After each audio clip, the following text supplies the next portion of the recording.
respected principal, sir, and chairperson of this inaugural session, Dr. Sabyasachi Mahanta. Today's resource person, Dr. Hiranya Nath, sir, Houston University, Sam Houston University, Texas.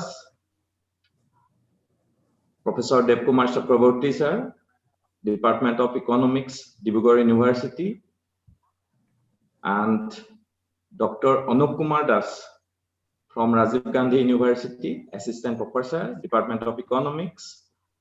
Dr. Sumin Prakash, Assistant Professor, Department of Economics, Department of Education, Rajiv Gandhi University. Dr. Pranjal Buragohain, Assistant Professor, Department of Education, Dibrugarh University. On behalf of the organizing committee, I, Dr. Surajit Soikia, welcome you all to this national seminar on vocational courses in higher educational institution and new education policy issues, policy and way forward. So, first of all, I would like to request our chairperson, Principal Sir Dr. Sabyasachi Mahanta, to deliver the welcome address of this national seminar. Thank you, sir. Very good morning to you all. Thank you, Dr. Surajit Soikia. Respected eminent scholar, renowned economist, Professor Hiranya Nath, Sam Houston State University, Texas, and he is the keynote speaker of the seminar. Inaugurator of the seminar, my friend, Professor Kumar Chakraborty, Department of Economics, Dibrugarh University. Respected resource persons, Dr. Abhijit Sharma, Director, Indian Institute of Entrepreneurship, Guwahati. Dr. Anup Kumar, Assistant Professor, Department of Economics, Rajiv Gandhi University, Arunachal. Dr. Sumin Prakash, Assistant Professor, Department of Education, Rajiv Gandhi University, Arunachal. And Dr. Pranjal Buragohain, Assistant Professor, Department of Education, Dibrugarh University. Respected teachers from various colleges and my dear participants. It is indeed a great pleasure for me to welcome you all to the Naac-sponsored online seminar on vocational courses in higher educational institutions and new education policy, issues, policy, and way forward, organized by the IQAC Gargaon College. Established on September 7, 1959, Gargaon College is one of the oldest and most eminent higher education institutions in Assam. We envision Gargaon College as a center of excellence that provides unparalleled academic opportunities through cognitive integration of teaching and learning to transform our students into rational thinkers, competent leaders in different fields, and a good human being. And this type of practice is an endeavor to create a healthy academic atmosphere, as well as to establish a research culture in the college and also to encourage young researchers and scholars. As we all know, the Union Cabinet chaired by the Prime Minister Narendra Modi approved the National Education Policy 2020 on July 29, 2020, paving the way for large-scale transformational reforms in schools and higher education system of the country. The NEP 2020 aspires to combine traditional knowledge with modern thinking. The policy introduces vocational education from elementary school and aims to integrate vocational education into mainstream education. So this seminar is an initiative to look into the issues and policies related with the proper implementation of the integration of vocational education into mainstream education and also in higher education institutions. I would offer my sincere gratitude to Professor Hiranya Nath. He is like my elder brother, Professor Kumar Chakraborty, my friend, my college days friend, and all the resource persons for giving us the consent and find time to be associated with us. I also offer my heartfelt thanks to Dr. Surajit Soikia, coordinator of the IQAC Gargaon College, and Dr. Nilotpal Chutia, Assistant Professor of Economics, Gargaon College, for their fantastic effort to organize such a seminar on online mode. I hope these day-long deliberations would be fruitful and the seminar would definitely be a big success. Wish you all the best. Thank you all. Thank you. Thank you, sir, for your welcome speech. Now, I would like to introduce our inaugurator, Dr. Kumar Chakraborty. Sir, He's the professor right now. He's the professor, Department of Economics, Dibrugarh University. He is also the coordinator of UGC Center for Studies on Bangladesh and Myanmar, Dibrugarh University, and coordinator of DRS CEP, Dibrugarh University. He has many good and reputed publications in both national and international journals. Right now, he is also the Director of Distance Learning Education, Dibrugarh University. Sir has completed almost 3 major research projects, and he is also associated right now 2 major research projects and 2 consultancy research projects funded by IRMA and Oil India Limited.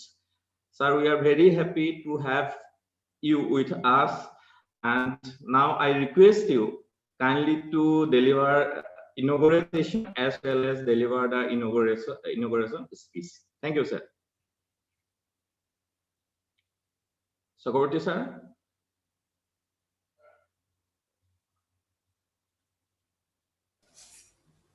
Yes, am I audible? Am I audible? Yes, yes, you are audible, sir. So good morning to the esteemed principal, the team,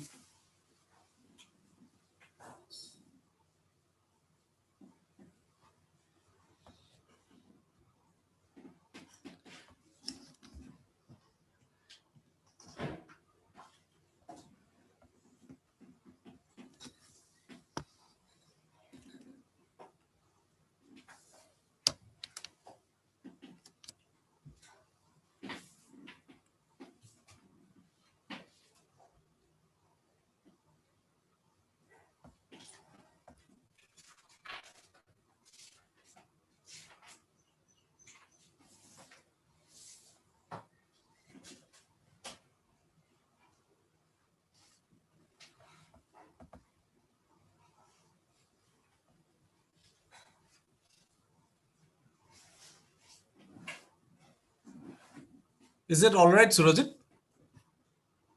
All right, sir. You are audible and visible too. Okay, fine. But I cannot see your screen. That's the problem. Let me just 1 minute.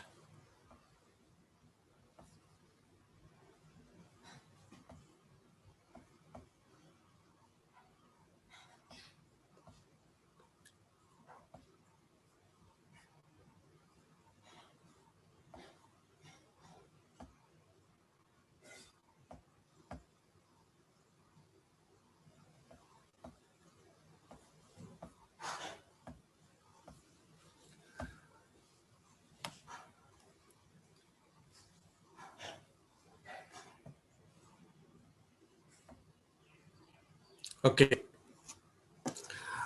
So good morning to all of you, respected principal of Gargaon College, my friend, Dr. Mahanta, team, faculty members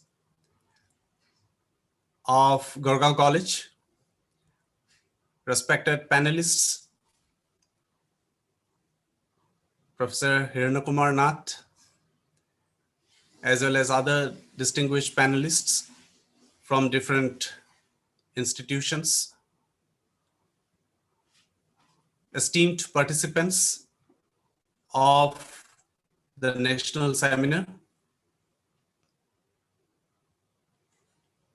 dear students and research scholars,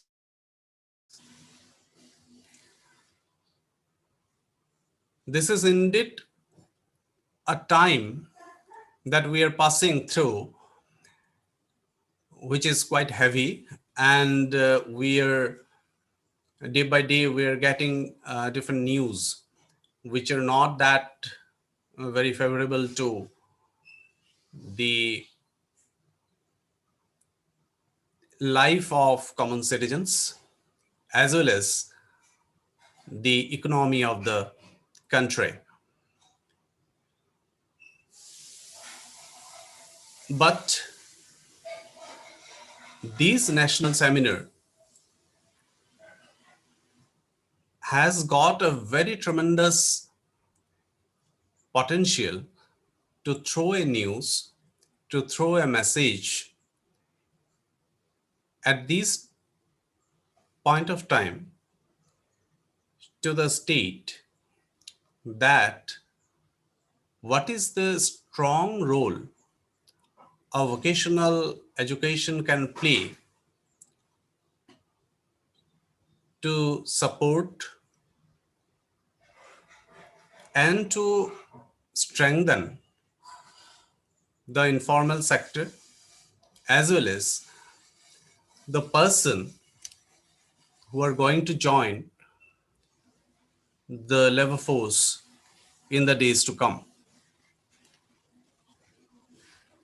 Friends, vocational education, the concept of vocational education and skill formation or skill education, whatsoever we say, it's not new to our country. It has been, the vocational education has got its roots even from time of historical days and in different forms and shapes. But probably even before independence, there are different argumentation, there are different type of interfacing related to the need and related to the depth, related to the spread of vocational education, even in very good reputed journals. Post-independence, the matter came in a very concretized and very formal way. And even if we look into Qathari Commission report, then also we find a different kinds of different mentions about the vocational education, the depth and spread, and also the synthesis of vocational education curriculum with the conventional educational curriculum. The new education policy has made it more structured and has a different framework altogether. We'll have deliberations probably in the whole day. The basic key issues that comes in my mind first is the spread of vocational education. Now, it is estimated that around 5% of Indian workforce in the age group of, in the young age group up to say 25 received formal vocational education at the moment. So it's quite less, and our new education policy would like to make it 50%,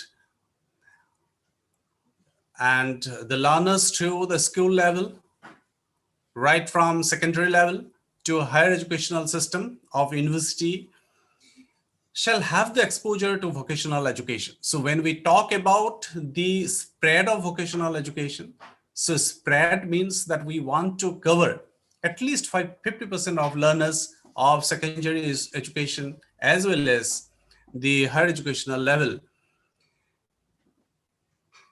Now, when we talk of vocational education, it starts from early age.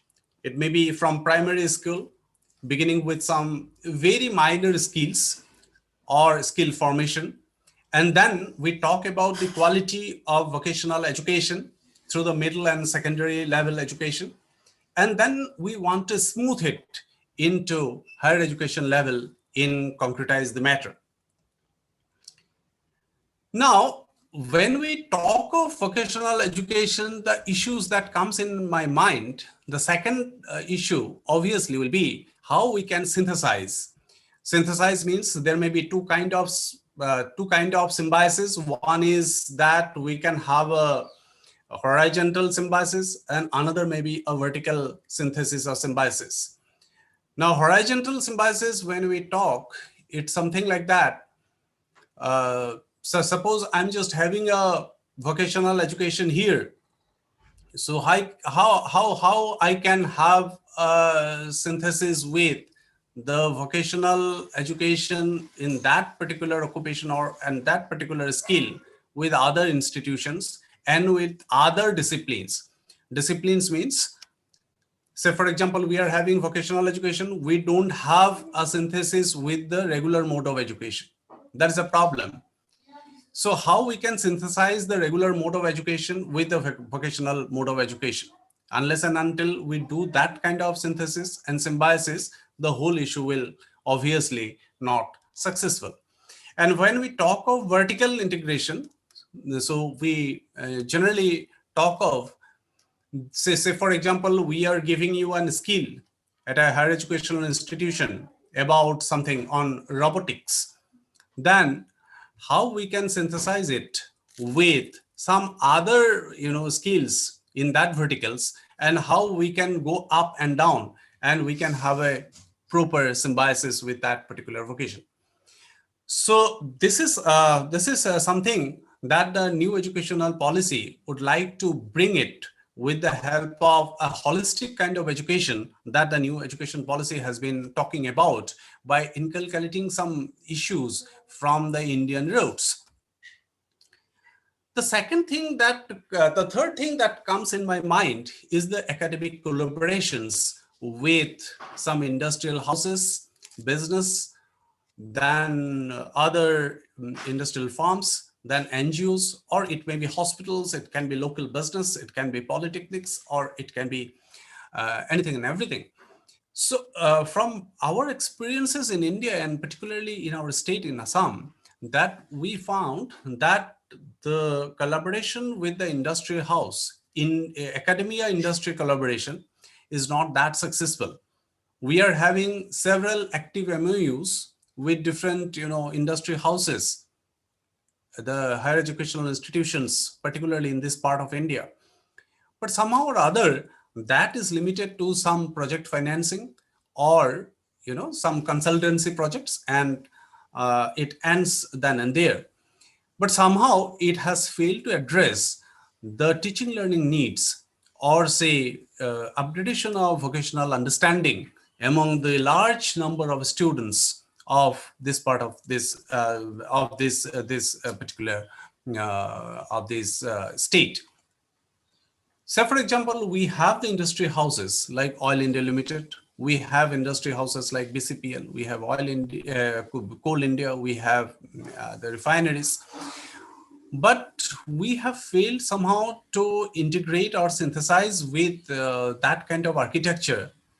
The higher educational institutions have failed to make that kind of architecture with the industrial houses. How to build up the capacities in vocational education among the learners. So probably the new education policy has a very, very important goal in this particular area, that we want to integrate vocational education with the industrial houses. So that integration must begin from the germination of the whole concept till the delivery of the whole product. Germination of the concept means right from syllabus framing, right from academic planning, right from market survey, right from stakeholders' understandings, and it will have to pass on to the delivery of the system, delivery of the curriculum, and ultimately at the end, we will have to look into the employability of the candidates passing out of this whole things. At the moment, we do not have the skill gap analysis. The new education policy is putting thrust on it that we'll have to go for skill gap analysis. But unfortunately, we don't have a proper manpower planning in place, particularly in our state, to look into what will be the numbers. Say, for example, what will be the numbers of plumbers we require after 5 years, and what is the population growth rate in that particular age group we will be able to join this particular profession. So for that, we require a comprehensive manpower planning. And if we talk about vocational education without having the system in place means we require a comprehensive manpower planning, and at the same time, we required comprehensive input-output understanding that what will be the industrial linkages. Say, for example, if we build up a particular industry, our industrial policy is putting focus on a particular industry, particular manufacturing industry, then we should understand that what is the linkage of that particular industry with other vocations. So input-output relationship, if we do not get a proper, understanding, then probably these kind of vocational training will not be that successful. So for me, for my understanding, two things must take place prior to initialization of vocational education aggressively. These two are, in my view, one is the manpower planning, and number two, the input-output linkage analysis for the economy. And third thing that we'll have to see for vocational education is that we will have to understand what are the need of the hour.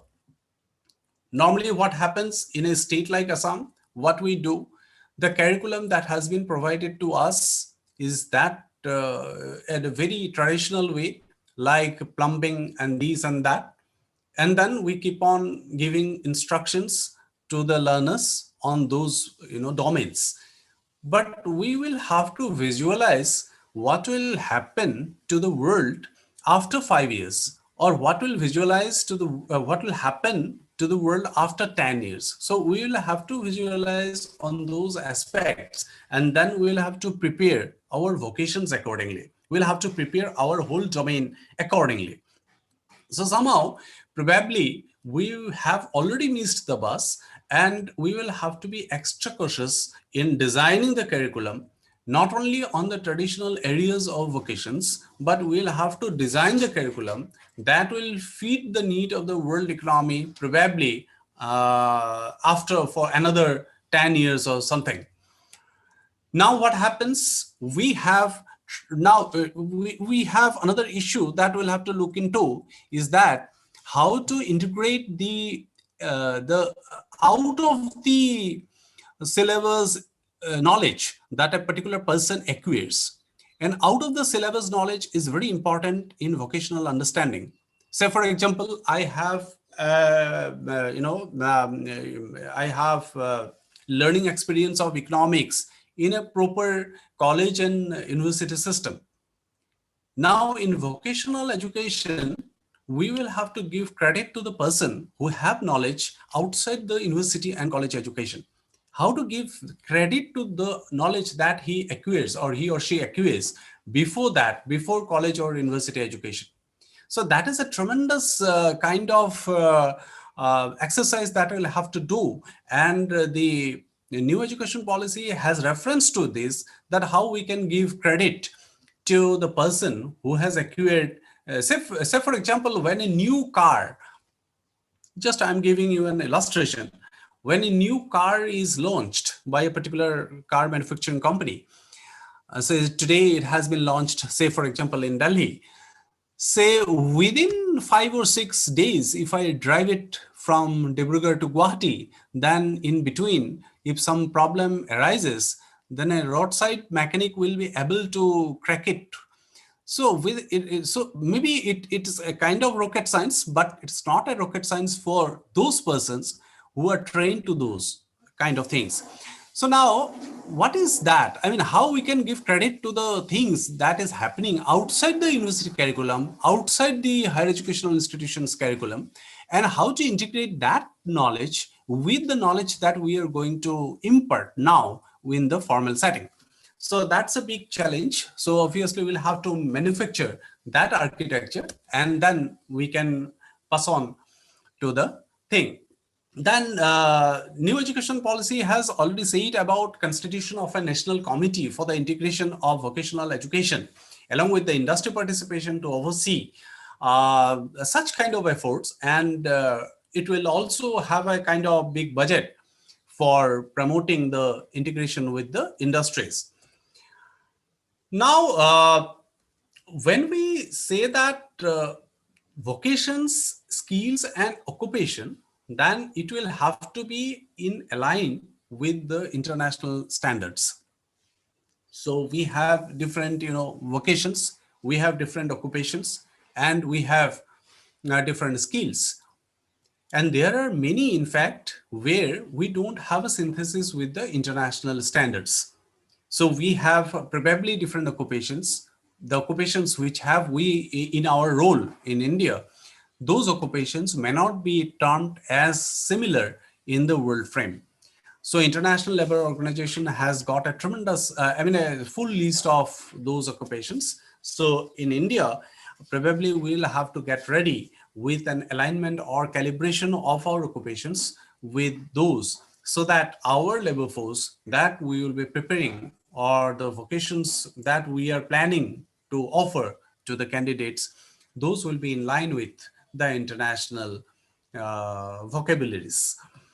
Now, vocational courses, when we talk about of introduction in the undergrad level, particularly the 4 years holistic bachelor's program that has been talked about in the new educational policy, and the BVOC programs that has already been introduced in 2013, the main issue that has already surfaced in the BVOC program is that about the quality. Quality in two terms. One is the quality of the teachers or the instructors, and number two, the quality of the taught, the quality of the learners. So how to ensure the quality? My understanding is this: in vocational education, there cannot be quality in terms of a Likert scale like 1 to 5. But in my understanding, in vocational education, in today's environment, in today's market, the quality is binary. Either you have quality or you don't have quality. So when we have a binary kind of understanding in quality, so it makes the issue more complex. Complex in the sense that either you'll be accepted or you will be rejected by the market. So under such circumstances, so when we offer BVOC program, then without having a synthesis with the regular program, at the moment we don't have a synthesis with the regular program. BVOC program is a separate kind of understanding. So unless and until we have a synthesis with a regular program, people will join BVOC program on the understanding that with an wish that we will be joining the labor force tomorrow. So if we think of a binary kind of understanding that either you will be accepted or rejected, then things become more serious and the business become more professional. Now, when we talk of quality, then say for example, you think of plumber or an electrician. Electrician, that vocation cannot be a kind of either good or not so good or that kind of thing. Either you will be accepted or rejected. So how to maintain that quality? The first is how we can develop a task force, how we can develop the teachers, how we can develop the whole laboratories, how we can develop the infrastructures so that we can provide a quality teaching in the vocational degree programs. And number two, how we can attract the right person for that particular vocation. Unless and until we can attract the right person, so that will be again end up in a situation where probably it will misfire. So quality starts with right from the selection, right from we'll have to know that whether this person is having an interest in this particular vocation or not, till the delivery, and we'll have to ensure a proper delivery mechanism, and we will have to ensure how we can ensure the quality of those particular the product. The collaboration with other technical institutions, collaborations with other higher educational institutions in this particular sphere probably will help us in bridging the gap in maintaining the quality, quality aspects. In India, The new educational policy has already specified about the local knowledge, the Indian knowledge systems, the indigenous knowledge systems, and Northeast India is full of indigenous knowledge systems. And it's a hotspot of biodiversity. So probably Assam and Northeast India can play a major role in fulfilling the objective of new education policy, in somehow shaping the vocational education in the mainframe of Lok Vidya, or the local knowledge or indigenous knowledge systems. And we will have to see how our vocational programs can be aligned towards the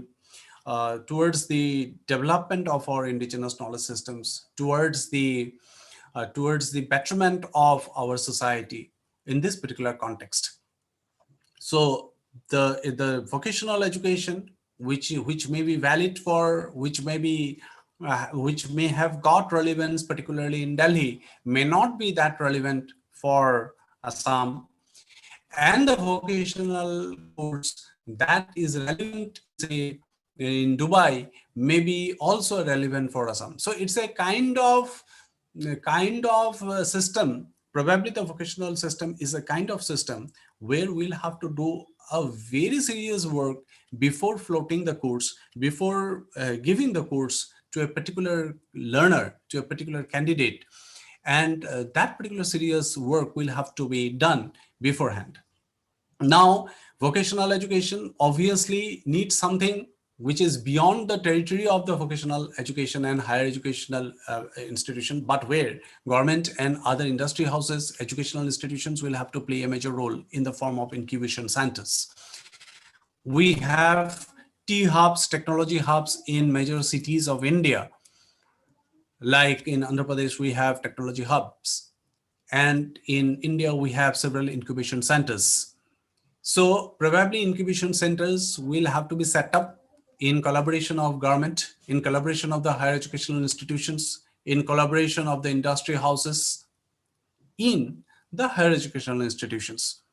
Vocational education and incubation centers have a very tremendous kind of, we see a tremendous kind of potential to go hands in hand.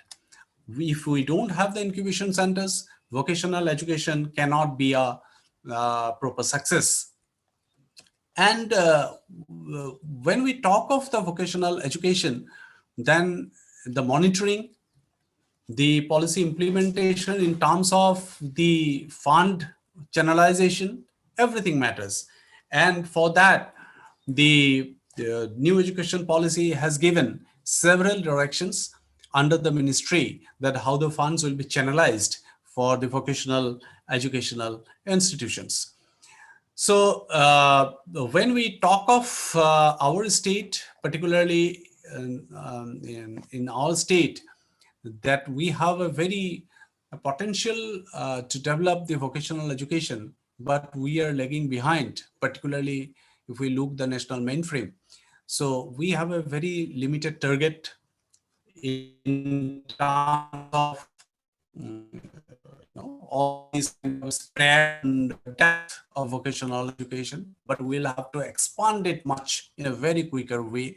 Otherwise, we will miss the bus. And our vocational education, in my understanding, should also focus on the sustainable development goals, how much we can contribute towards the sustainable development goals of the society. And we will have to align our vocational education system on the basis of our local needs and local resources. So with this, I think the national seminar that has been organized by Gargaon College will focus on these areas. And particularly, vocational education has got its new understanding in the backdrop of the recent pandemic. So we will have to rethink, we'll have to probably recalibrate our vocational educational whole policy and whole understanding in the backdrop of this coronavirus pandemic. So I congratulate the college authorities, the team Gargaon College, for arranging such kind of national seminar on this a very important topic in this particular juncture. And probably the findings and the implications that will come out from this national seminar will be put forward to the policymakers and their takers, the industry houses, the higher educational institutions, and other stakeholders will take the inputs from this particular national seminar, and those things will be translated. The government will also take the inputs from this, probably, I understand. So with this word, I congratulate the college authorities for doing this very novel kind of exercise. And I also thank the authorities for giving me the opportunity to speak a few words in this inaugural session. And I declare the national seminar open. Thank you. Thank you, sir. Thank you, sir, for your thoughtful and insightful lecture on vocational education and its implication, and your thought about the collaboration between educational institution and the local industries, use of local resources will definitely help the policymakers to frame some strategy to deal with the problem of unemployment or recent during the pandemic time. Thank you once again, sir. Now, I would like to introduce today's keynote speaker, Professor Hiranya Nath sir. Hiranya Nath sir is a professor in the Department of Economics and International Business, Sam Houston State University, Texas, USA. He is also the visiting professor in Tezpur University, IIT Guwahati, Queensland University of Technology, Australia. He is the member of American Economic Association and Western Economic Association. So he has around 78 publications in different national and international reputed journals, books, conference papers.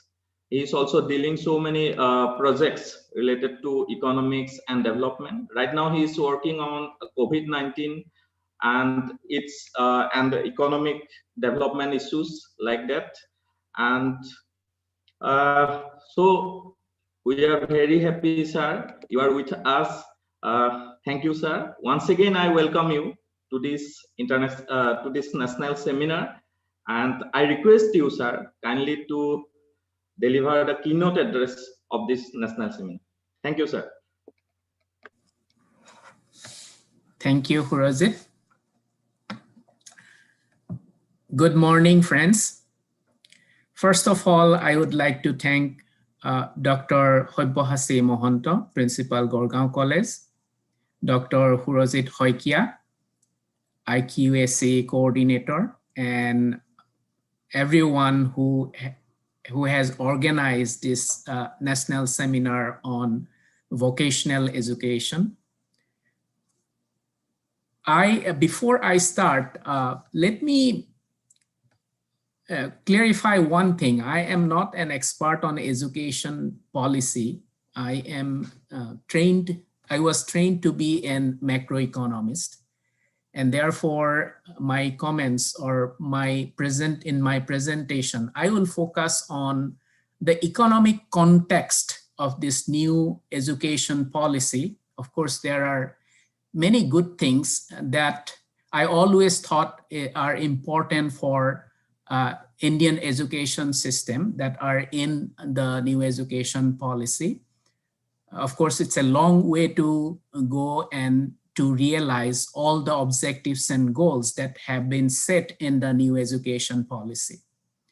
So let me share my presentation with you.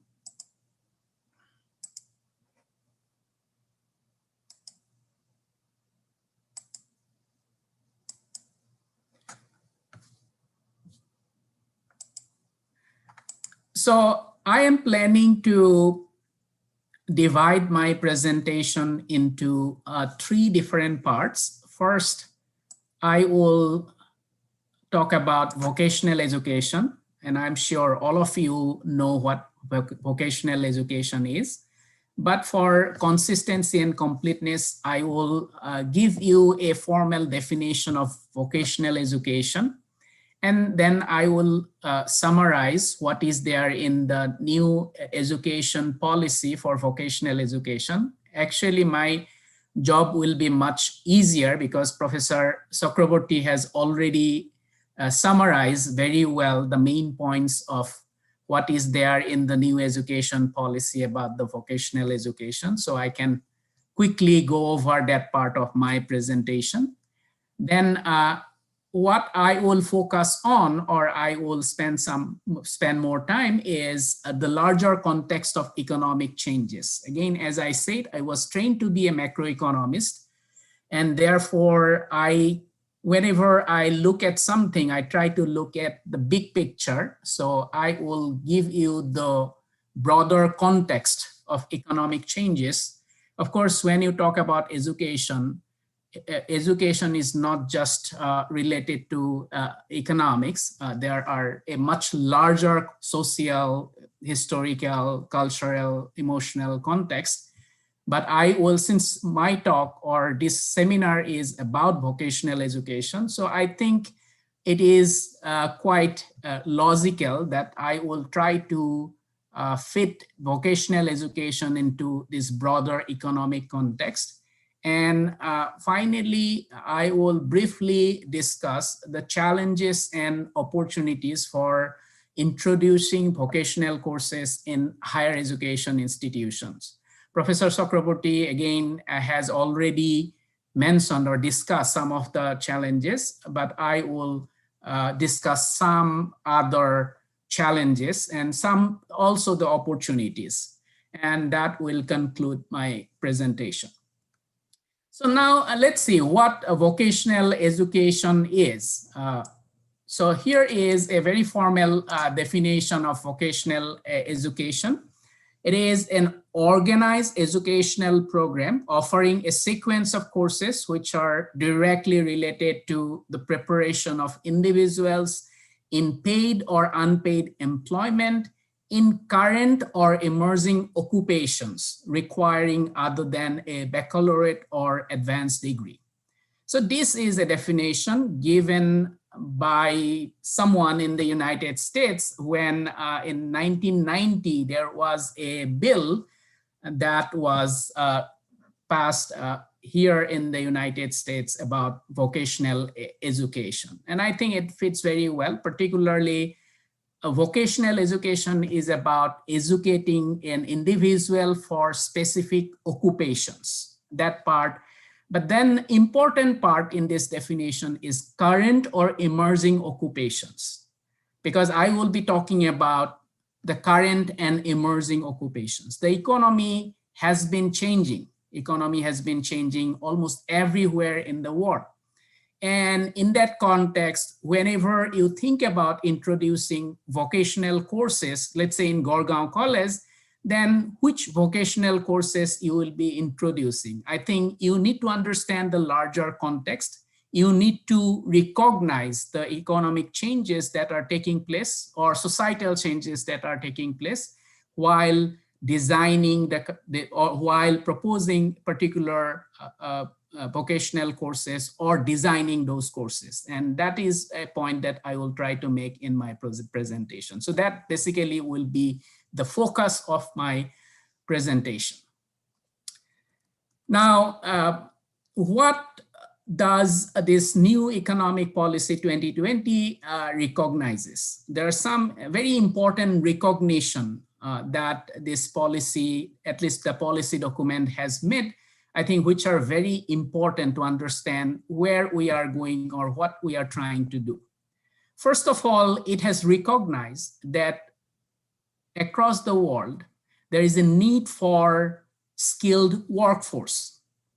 And that is because of those technological changes, the scientific advances. We need a skilled workforce, not only with skills in mathematics, science, but also with multidisciplinary abilities. And I think that is very important.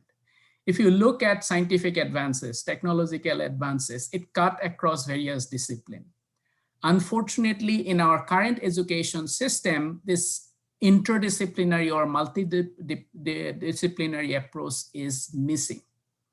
And that is where this new education policy is deviating from the current policy or the current system of education. That is one of the, I think, important aspect where the new education policy is deviating from the current education system or education policy. Second, again, this is a point Professor Chakraborty has already made. Less than 5% of Indian workforce in the age group of 19 to 24. That is when somebody enters college and when somebody graduates from a university with a postgraduate degree, right? So that is the age group.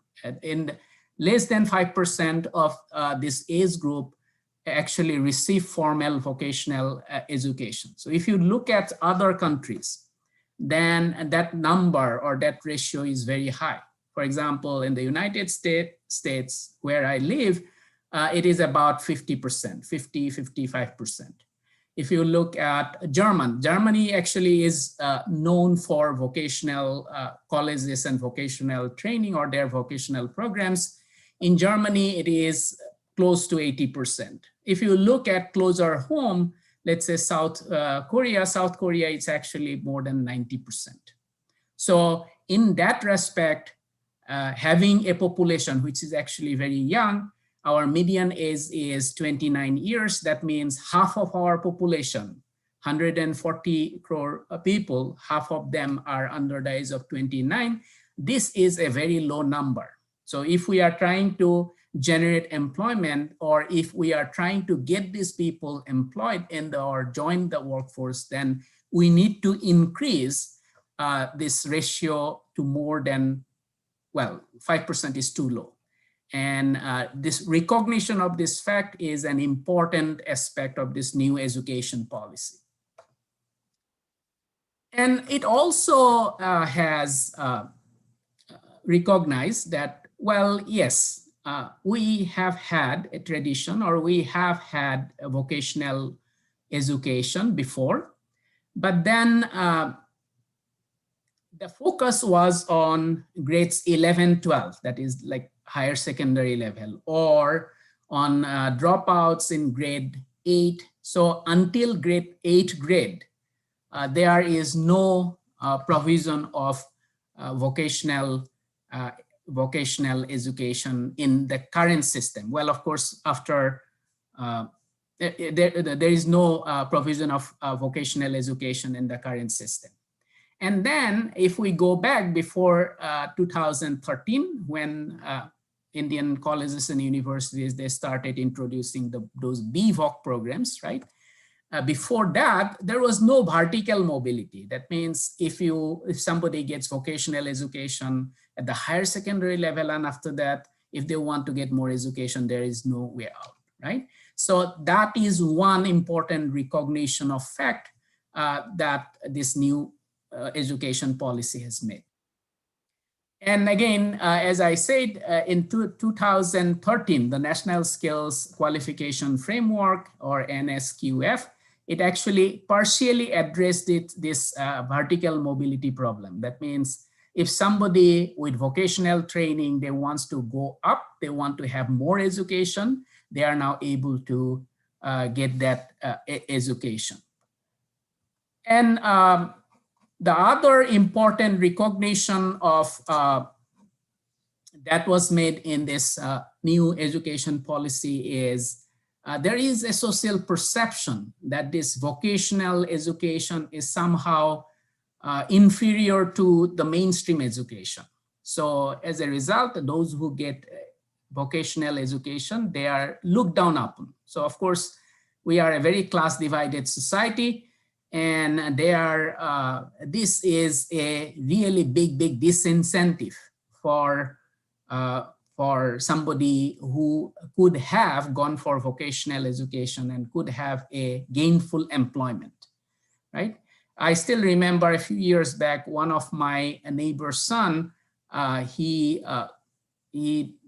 passed HSLC, and then I was trying to convince him that he should go for some vocational school, because given his economic background, I think he would have done much better in vocational training. But his family, his extended family said, why are you going to for it? These are not, I mean, those who get vocational education and do those jobs, they are not respected in the society. So instead you should go for the general education. He ended up doing a BA after higher secondary, ended up doing a BA, but right now he is not employed. He is just sitting home, right? So, but again, my point here is there is this social perception, and that has been recognized or that has been identified in this new education policy. And the new education policy, in fact, by incorporating vocational education, not only at the higher secondary level, but right from the beginning all the way to higher education, try to make it a part of the overall holistic education so that this social stigma or social perception is done away with. Of course, that will take time. That probably will not will happen overnight, even with the BVOC programs. And these are my anecdotal evidence, but I have seen some of the students who from my ancestral village who I tried to get them into the vocational training, but then their families were very against them getting those vocational education or the BVOC degrees because they think that they are looked down upon by others in the society. Now, what the new education policy tries to do is it aims to overcome the social status hierarchy. And again, this is a goal of tall order associated with vocational education, and requires integration of vocational education programs into mainstream education in all education institutions in a phased manner, beginning with vocational exposure at early ages in middle and secondary school. Quality vocational education will be integrated smoothly into higher education. So, unlike the previous system where vocational education is at the 8th grade and upward, for a long time it ended at the 12th grade, right? Now the new education policy is trying to get it integrated all through from the preschool all the way to the higher education level. So that's new in, so that means this new education policy is giving a lot of importance to this vocational education. And as Professor Chakraborty has already pointed out, by 2025, at least 50% of learners, and these are through the school and higher education system, shall have exposure to vocational education. So you may be pursuing a degree in economics, or you may be pursuing a degree in English literature, but you will have the exposure to vocational education at various stages. And at the school level, at the college level, you will have exposure. And the goal is to have 50% of the learners by 2025. So what else is there in the new education policy? The focus areas for vocational education will be chosen based on skill gap analysis, again, something Professor Chakraborty has mentioned, and mapping of local opportunities, right? So at the local level, you will have to have some skill gap analysis, meaning what is the skill gap analysis? Okay, what are the skills that are required by the labor market? So everywhere in Assam or in Hibohagor district, there is a labor market, and there are some skill requirements for the jobs that are available in Hibohagor or in Assam. And at the same time, the students or the people who are available for those jobs, they have certain skills, but those skills may not match with the skills required for the jobs which are available. So that gap between the requirement and the supply is called the skill gap, right? That is, and somebody, if they do a skill gap analysis, of course, nowadays in countries like US or even in India, so to some extent, it has been easier to do skill gap analysis because of this online hiring process, right? So nowadays, for example, in many industries, if you want to get employed, then you have to submit your resume or vita on an online portal like Naukri.com or heremonster.com. And at the same time, the industries, they also post their job openings, and then they also mention their skills. So if somebody collects all those data, you can always do a skill analysis. Of course, it will take some time for us, for example, in Hibohagor or in Tezpur or Mongoldoy to develop that process, but I think it is doable. And particularly in the formal sector. Of course, informal sector, where some of these people who will get vocational training will go, they are probably still, we will need some, or will have to think of a innovative way of doing that. But somebody at the institution level, those institutions which will be offering those vocational courses, they will have to do some sort of skill gap analysis. That means, what are the skill requirements in that locality, in that district, or in that city, or in that state? And based on that gap analysis, they will have to offer, or they should be able to offer vocational courses. Okay, and the mapping of local opportunities is the same thing basically. So you are doing a demand supply type of analysis. You are trying to look at the skill gap. And the next thing that this new education policy emphasizes is sharing of best practices by early adopters with other institutions. So let's say Gargaon College adopts some or offers some vocational courses early on, okay, based on some deep research, rigorous research. They decided that they are going to offer vocational courses in certain areas, and they gained experience as they go on, right? And that experience, and based on their experiences, of course, they will have to keep changing or keep improving.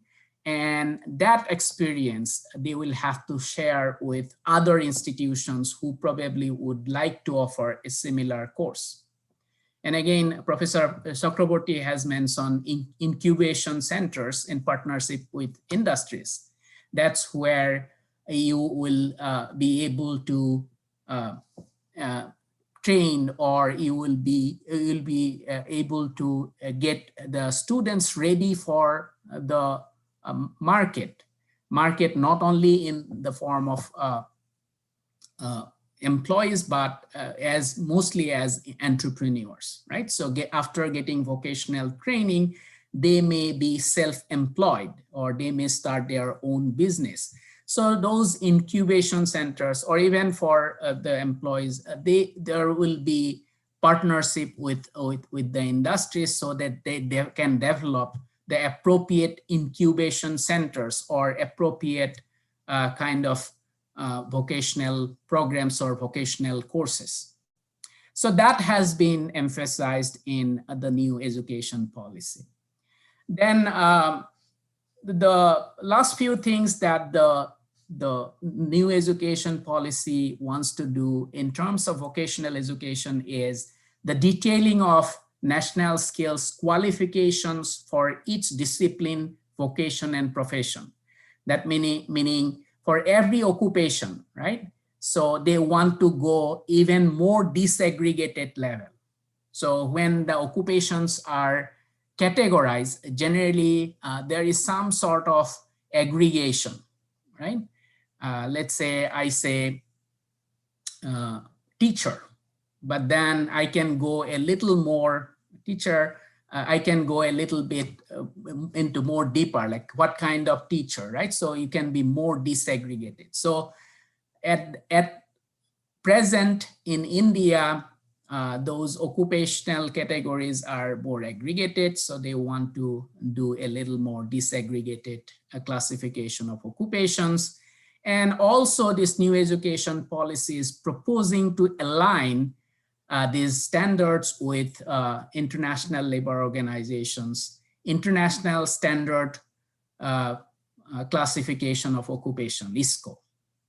Okay, so there are 10 different major categories of occupations, and these occupations are categorized based on task. Okay, so you know task. Task is a specified piece of work, right? So for example, as a teacher, I have to go to the class and deliver lecture. That is a task. Then I have to prepare my syllabus. That is a task. I have to assign homework assignment. That is a task. I have to grade the homework assignment. That is a task. So for every occupation, there are several tasks. So these tasks are the basis for this international standard classification of occupations. So new education policy proposes to align these Indian standards or Indian classifications with the international classification. And there are some advantages because, as you know, as we kind of go forward, I think within an occupation, the task or the processes, the things that we do will be more standardized. And there are advantages of standardization. I will not spend much time on that. But then, and also when you align or when you use the same classification or same international standard classification, it is easy to collect data and compare across countries, or it is easy to standardize some of the training programs, right? And with the proliferation of information communication technology and use of, let's say, internet or video conferencing or remote learning or remote training, I think there is a value to it. And that's what they are proposing, or the new education policy is proposing to do. And they are also proposing to align formal training with practical experience. So Professor Chakraborty has already given an example, and he also talked about the problems or the challenges associated with that by repairing or fixing cars. I may be a good mechanic, but how my practical experience can be integrated into formal training or aligned with the formal training. And that is what has been proposed, and that will be challenging going forward. Now, let's come back to what I think I am a little bit better off, rather than talking about education policy, right? So let me kind of discuss the larger context of the economic changes. So at the very beginning of this document that Indian government has produced on new education policy, they recognizes the changes that is taking place all over the world on the technology front, on the science front, and how that is affecting the labor market. So that's where this discussion will be important.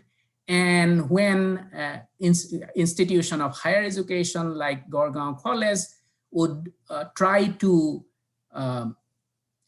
propose introducing vocational courses, I think this larger context will be very, very important. At least recognizing this larger context will be very, very important. So there have been broad structural changes in the economies around the world. These are happening in developed countries. These are happening in developing countries as well as developed countries. So happening almost everywhere. In some countries, it is happening faster than others, but sooner or later, it is coming almost everywhere. So in order to discuss these broad structural changes, let us talk about this product versus service dichotomy.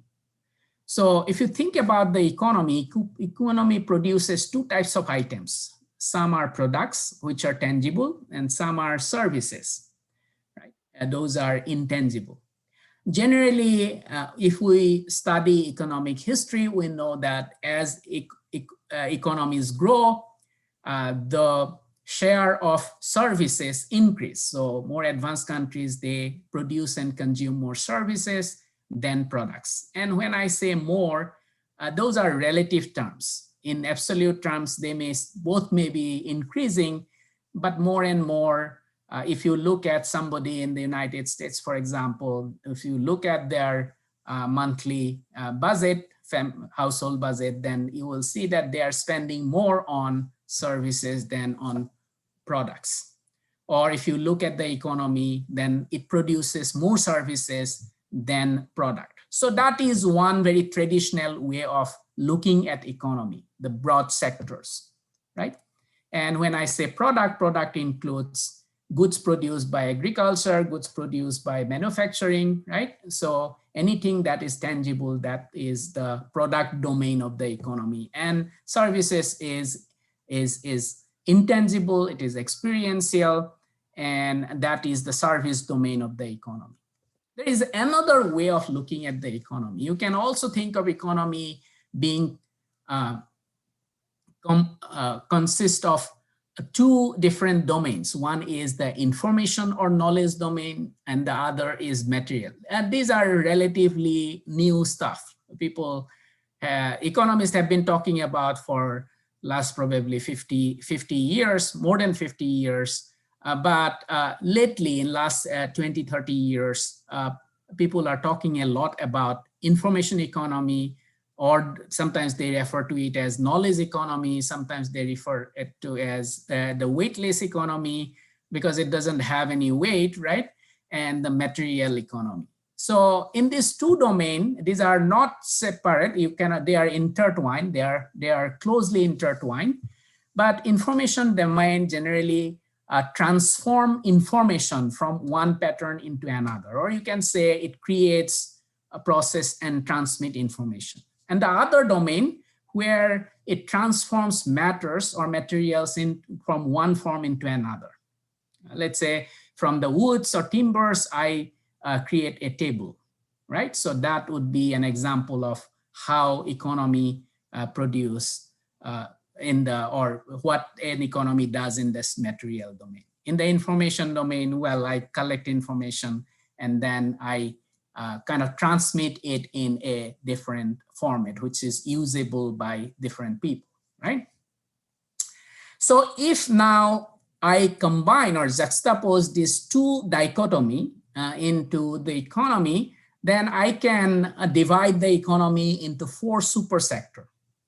And here one is the material products. That is the segment of the economy which produces tangible items, but those are materials, right? Those are things like car, rice, steel. So those some examples I have given. Then there would be one segment or supersector called material services, where the end product is material, but then delivery form is service. Okay. So for example, construction, transportation, retailing. So those I would classify as material services. Similarly, information products like computer, mobile phone, book, these are information products. So these are tangible, but the end product, so what comes out is information. Information services, that includes banking and finance, education, telecommunication, consulting. These are examples of information services, right? Now, if you look at how these super sectors in the economy have been growing, then you will notice that in most countries around the world, the value created in the information services sector is growing much faster than the other sectors relatively. Okay? So information service sector is growing faster than the other segments of the economy. And again, it is in terms of the value created, okay? So the value creation we measured when we look at the entire economy in terms of gross domestic product. So these are essentially, I'm talking about the share in the gross domestic product. This trend of faster growth of the information service economy has already been very obvious and prominent in developed countries, but it is happening in developing countries as well. So if you look at India, India's service sector is already 55 to 60% in terms of its GDP share. And again, there is no good data in order to do that division on information and material. Somebody back in, I think, 2005-06 from IIT Bombay, they actually did that. Again, they observed with limited data that it was increasing over 20-year period. After that, they stopped doing that because the person who was in charge, he moved out of Bombay IIT. But that is kind of quite visible even in developing countries. Now from the income or product aspect of the economy, let's kind of move on to the job market, because we are talking about vocational education, and vocational education is directly related to the labor market or the job market. So what is going on in the labor market? And I mentioned about how these occupations are classified based on the task, right? So there is about 20 years old literature in labor economics where people have been looking at the evolution of different occupations. And when they look at and how, let's say, technology is affecting the economy or the labor market or the occupations, or how various technology-enabled innovations have affected the occupational employment, people have looked at this task-based classification of occupation. So what is this task-based classification? Now, when you think about the task, again, these are like specified piece of work. Like I said, as a college professor, my task include delivering lecture, grading homework assignment, preparing syllabus, right? So those are specified piece of work that I have to do. So there are some tasks which are repetitive tasks, or we call routine tasks. We do the same task over and over and over and over again, right? And there are others which are non-routine tasks. So it changes every time that we do. For example, in my profession, teaching undergraduate classes, for example, that is a routine task. But conducting research is a non-routine task, right?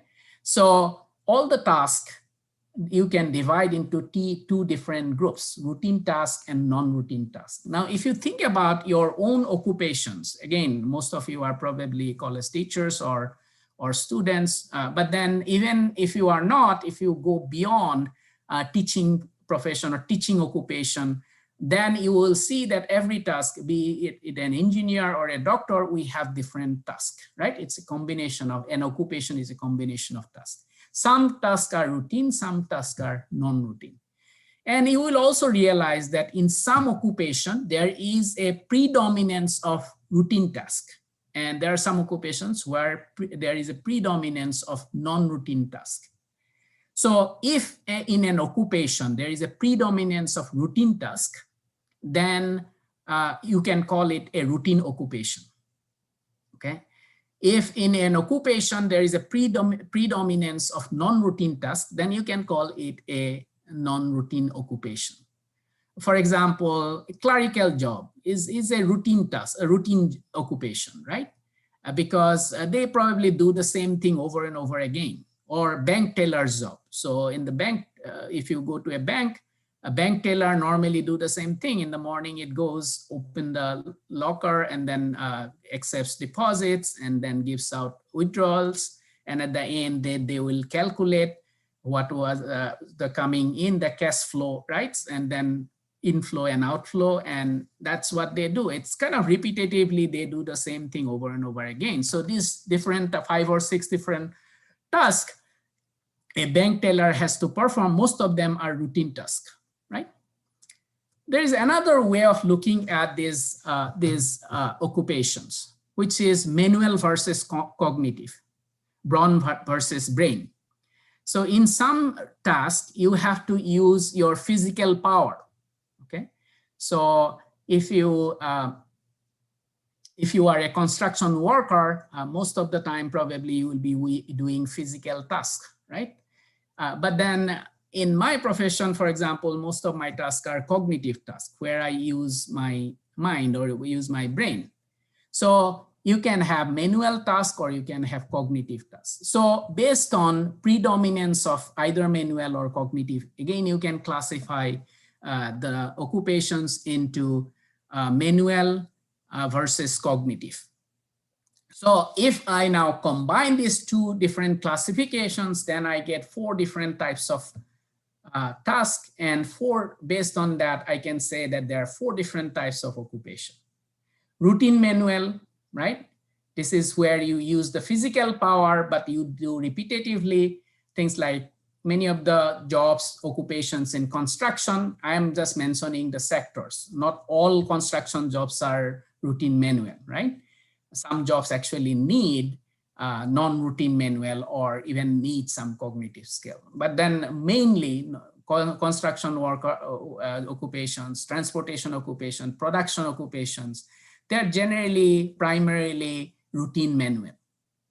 And then there are routine cognitive tasks like sales, bank tellers, office assistants occupations. Those are routine cognitive.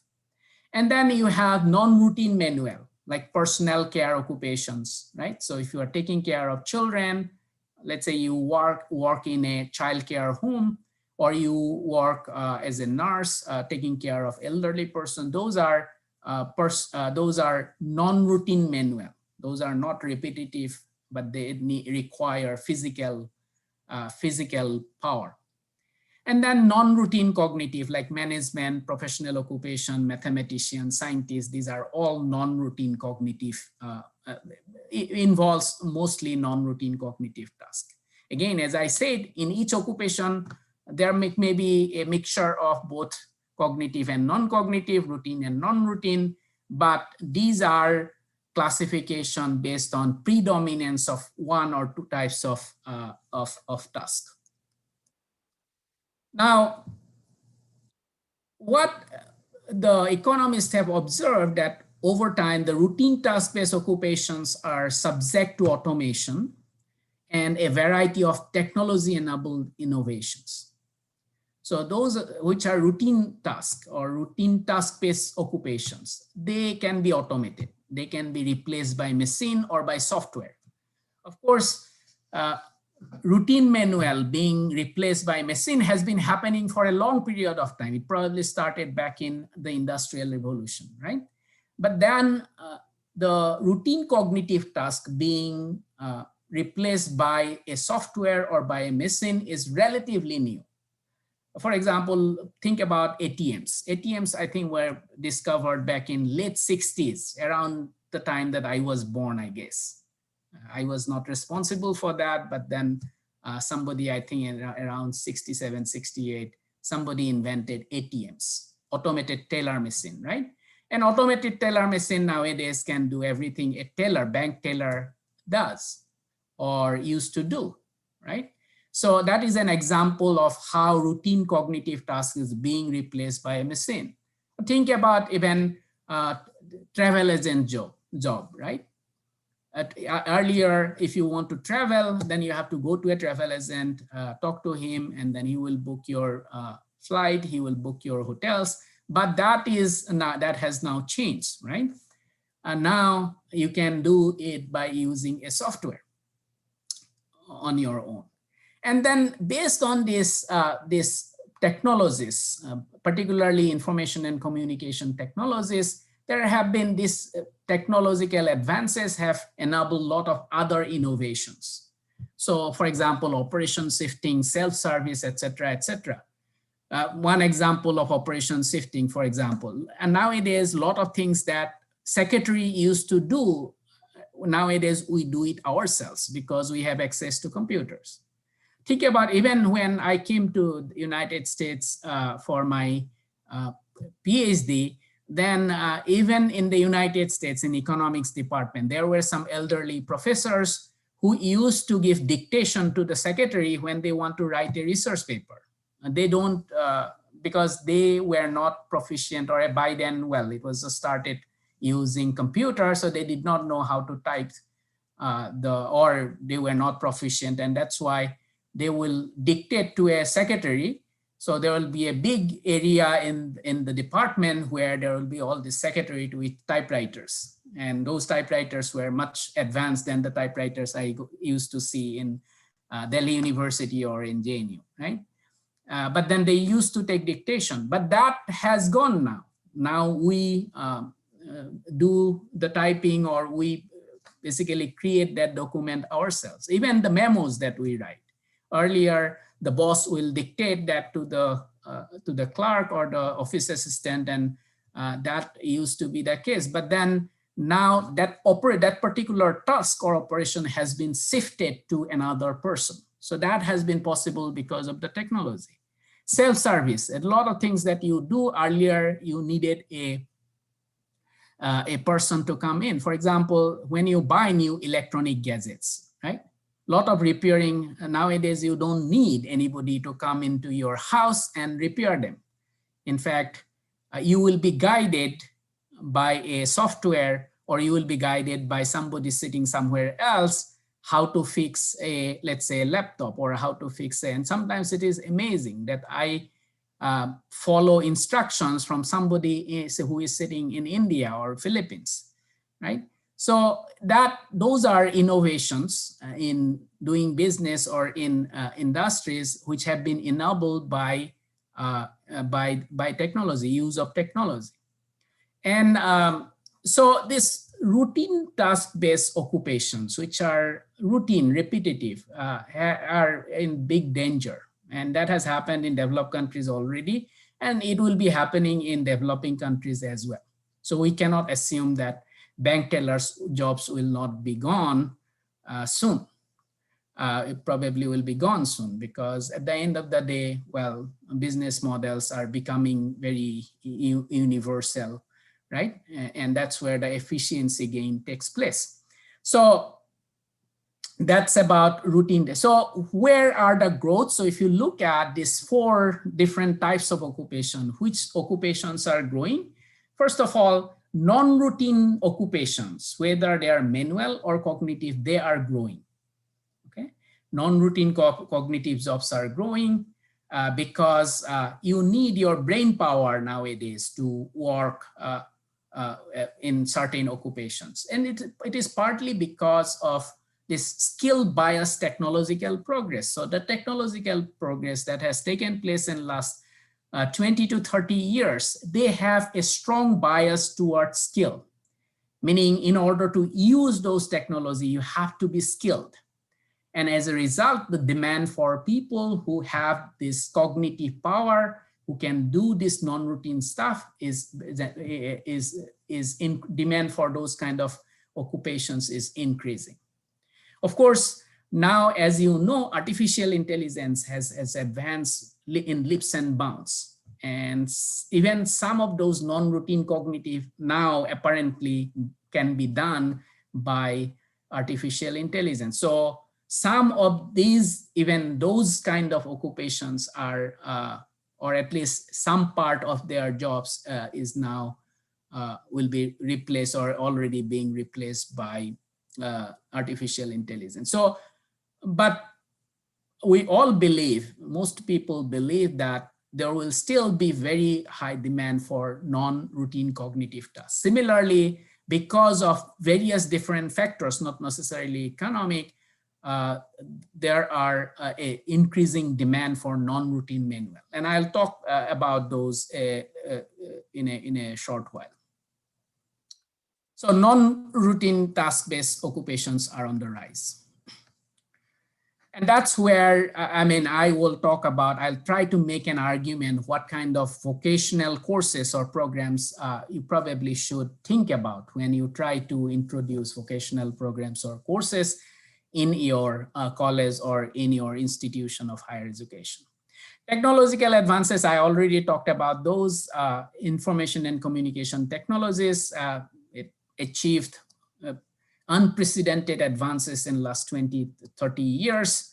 We never thought that we will live the life that we live now. I don't know, when I first came to the United States, it would have been possible to deliver a lecture at the middle of the night from sitting in my home back to Hibohagor. So that has been possible. And in every aspect of your life, it has changed the way we live, the way we think, the way we interact. And that has definitely affected our work life or the work market or the job market. There are demographic factors, and demographic factors, of course, are different, or demographic forces are different in different countries. For example, in India, as I said, we have a much younger population. In many countries, particularly advanced countries, there is aging population. And depending on the age structure, there are different markets. They have demand for different kinds of goods and services. For example, in a country where there are a lot of elderly people, they probably will have a huge demand for personal care, who can take care of these elderly people. Or if there is a very young population, let's say these are all toddlers and babies, and they may have a huge demand for childcare or schools, right? So these demographic factors, and similarly, there are other demographic factors. It could be racial, ethnic, of course, age is one, then gender, and all these things will have some implications for what kind of jobs or what kind of occupations we can hope for, or we can expect to be developed in a particular society or an economy. And that's why, going back to the definition of vocational education, the emerging occupation, that part is very, very important. And I think going forward, if you want to introduce vocational courses in your colleges or in your institution of higher education, you have to be very dynamic. So you have to have an eye on what are those emerging occupations, okay? And then there are social and socioeconomic factors. Social factors like, for example, even in India, in Assam, we are now kind of moving away from joint family system to a nuclear family system, right? Or even in the family, probably husband and wife both work. So as a result, there are a great demand for childcare. There is great demand for elderly care. There is great demand for household help, right? So they have created certain markets, and they have created demand for certain types of occupation. Then environmental factors, of course, environmental pollution, environmental issues are big thing, extreme weather, these are big things. And as a result, the whole world is trying to moving away from fossil fuel to clean or green energy. So, and there are a lot of innovations that are taking place, scientific discoveries. And as a result, there are new markets, and in those markets, there are new occupations. So you have to be also careful, and you have to be attentive to those developments as well. And in a country like India, I think it's very, very important. We have a huge population, young population, and we have a huge future. We have a very important future for our children. And that's why, of course, it is, although it is not, but then every stakeholder of the society, including the higher education institutions, have to kind of do their part in order to have a cleaner environment, right? Or to protect our biodiversity. So again, when we try to do those things, of course, there will be new jobs, there will be new markets, and that will create various different occupations. Political factors, of course, politics plays a very important role. We economists may argue one way or the other. We may have very strong arguments at the end of the day. Whether those good ideas turn into good actions ultimately depends on politics, right? So therefore, we cannot completely ignore politics or political factors. And even in India, for example, even in new education policy, there's a lot of things about Indian culture, Indian values and all that. Obviously, in a different political environment, probably it would have been a little different or somewhat different, right?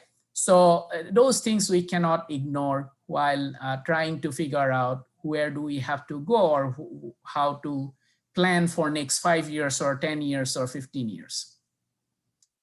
Okay, so that kind of summarizes what I had to say about this larger context of economic changes that probably give you a background or give you a context for this vocational education. So when you introduce vocational education in your institution of higher education, you have to be aware of these global trends which are touching or which are coming to almost every economy, every country, and how these occupations are evolving over time or going forward, how they will evolve, right? And of course, this evolution depends on a lot of factors which I have briefly discussed, but there are so many things I can say or I would love to say, but given my time limitations, I think I have only 15 or 10 or 15 minutes. So let me kind of move on to the third part of my presentation. So if a college like Gargaon College or any college in a small town, what are the challenges or what are the opportunities? On the demand side, of course, society's perception, and this is, although we may say in our policy, it is not easy to change society's perception overnight, right? As I said 3 years back, I was trying to argue with one of my distant cousins why his daughter should go to a vocational program. I was willing to help, and they did not want because everybody in the village, they think that they laugh at her. And then when you are talking to a 18 or 19 years old, obviously those things are difficult. That is a difficult talk. It doesn't matter how knowledgeable or how much you are aware of the current trends, but those are difficult talks, right? So it will not go overnight. So there will be some resistance about this vocational education, right? But then over time, probably that might change. Also, there could be mismatch. Again, that's why the skill gap analysis is very, very important because you may, and we have a tendency that we generally follow what everybody else is doing.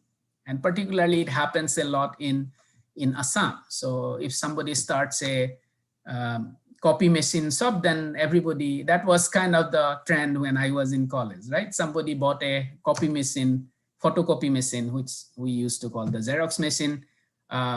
Then in the town, overnight or in 3 or 4 days, you will see that that everybody is buying, or like at least there are 10 or 12 copy machines, right? Similarly, PCOs. And that to some extent could be true for educational institution as well. So if they are offering a tourism, some vocational educational program for tourism, then let's start in our college as well, right? But then there are, so as a result, there is probably oversupply of this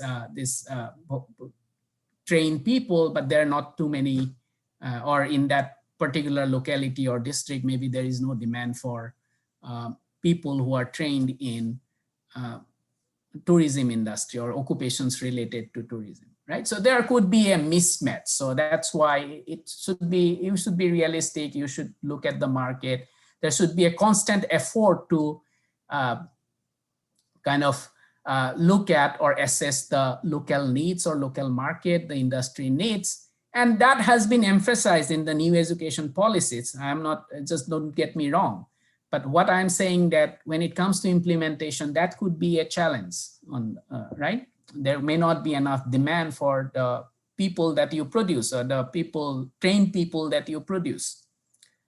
On the supply side, I think the supply side is probably the most pressing or most challenging. There is a shortage of qualified teachers who will teach. For example, as an economics teacher, I cannot teach a vocational course, right? So there are not too many people who are properly trained in a vocational program.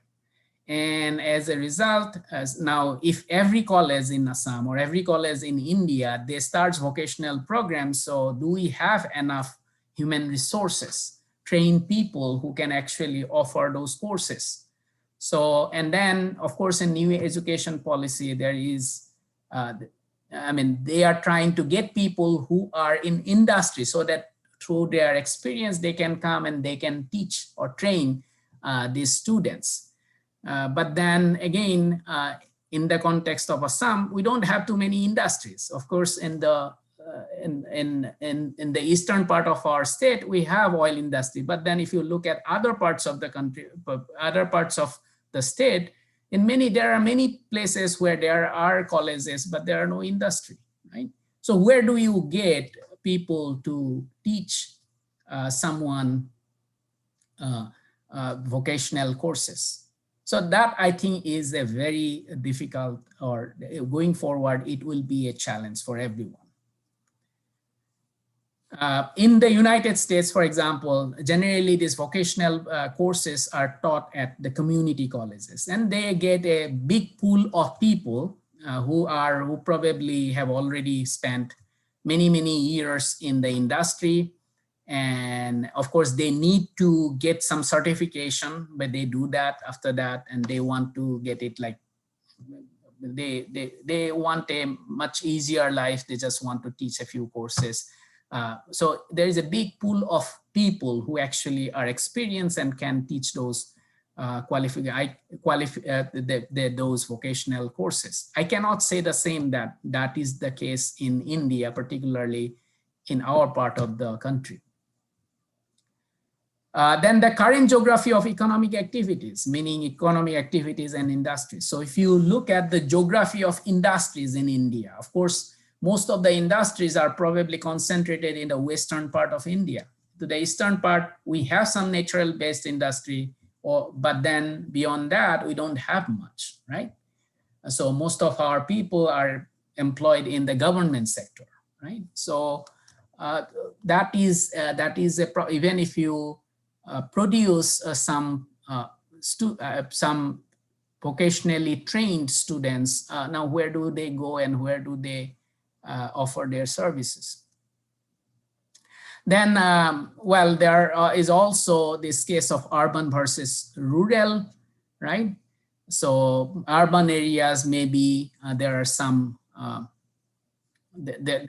industries or some economic activities which are related to the vocational training, but in rural areas, what do you do? Agriculture is probably the only activity. So what about those colleges which are located in the rural areas? And on the supply side, the other part is, as I said, I hinted on this rapid changes that are taking place in the labor market, right? Because of the technology, because of the various factors, particularly because of technology, there are huge rapid changes in the occupations. So how do you keep up with those changes? Because you will have to keep changing your curriculum. Similar, at the same time, you have to have properly trained people to offer quality courses, vocational courses. Where do we go to get those people? One ray of hope is that nowadays, if you are enterprising, you can actually learn and you can get certification through a lot of online programs, right? There are very good online programs. Maybe that is the way to go forward, right? So some people who probably used to work in the industry, and if they do, and then so they know the basics of those industry, and in order to keep up with the changes that are taking place in the industry, they can train themselves or reskill themselves or retool themselves by enrolling into those online programs, and that's how they probably can be qualified to teach this rapidly changing curriculum. Now let's briefly talk about opportunities. I'm running out of time, I guess. So we have a very big population. So I think one of the greatest thing, if you are very strategic, the population is basically should be the focus, right? So health and human services, it covers a lot of different services. That's probably where you need to focus when you think about offering vocational courses. Healthcare. So you know that in all small, little, big places in Assam, let's say, we have good, bad healthcare providers. We only think about the doctors, but we generally don't think about the other people who work in the healthcare industry. For example, the person who tested your blood or who tested your urine. Do you know if they are properly trained? I don't think they are properly trained, right? In most places, for example, in Mongoldoy, the most people who actually tested blood, they are not trained to test blood. I mean, not properly trained. They probably have learned from a doctor. So yeah, there is a huge need for those kind of nurse, those technicians. There is a huge need for those kind of occupations or vocations. Personnel care, again, because of those changes that are taking place, even in smaller towns or cities, urbanization is increasing, right? So families are getting smaller. And so there is a need for when husband and wife are both working. So there is a need for or demand for childcare. There is demand for elderly care. And again, you can think that, do you need to train persons for childcare? Yes, you actually need to have a very good training if you have to properly take care of children, properly take care of children, right? So those are the services I think will be kind of increasing tremendously. And then food services occupation, even in small town like Mongoldoy, nowadays many people, they don't cook, they order food from outside, right? So those food services, or larger scale, it's the hospitality services, right? So there could be some occupations which will grow because of our size of the population and because of whatever, like compared to last 20 years, probably a section of the society has got some prosperity. Of course, in an ideal world, we would like to have everyone have the prosperity, but then because some portion, 20%, 30% has that prosperity, because of that, there has been a growth of certain industries, service industries, and that's where probably there will be demand for some service occupation. Well, I think because of this new education policy, I hope that there will be more interactions with industries. That is something which is missing from the current system, and that is a good thing. And I have seen it in the United States, but I have also seen in places like South Korea. It's a big thing in South Korea. So if you go to the universities, generally universities or inside the university campus, there will be a industry hub so that students can get their education, they can go and get also real life experience, right? In fact, some universities, if they have a large campus, one part of the campus, they turned into an industrial hub. Industrial, not necessarily you have to build factories. It can be a service industry hub. Service industry meaning writing software or maybe doing even DTP, right? So there could be a business model. So you have to think innovatively. So if you have a large campus, And if you want your students to be gainfully employed after vocational training, you may think about it.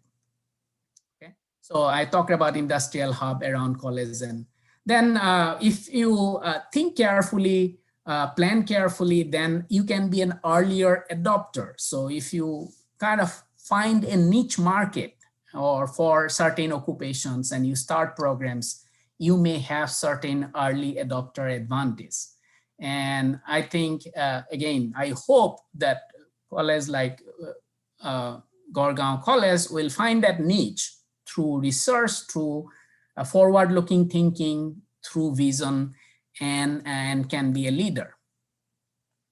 And again, one thing is very important, that you should try to develop also very general capabilities. So the new education policy is trying to develop, or through the changes in the system, through the changes in curriculum, it is trying to create an education system which is content light, but then skill heavy, right? So by focusing on skills, they are trying to develop 3 different types of capabilities: foundational capacity or capability, right?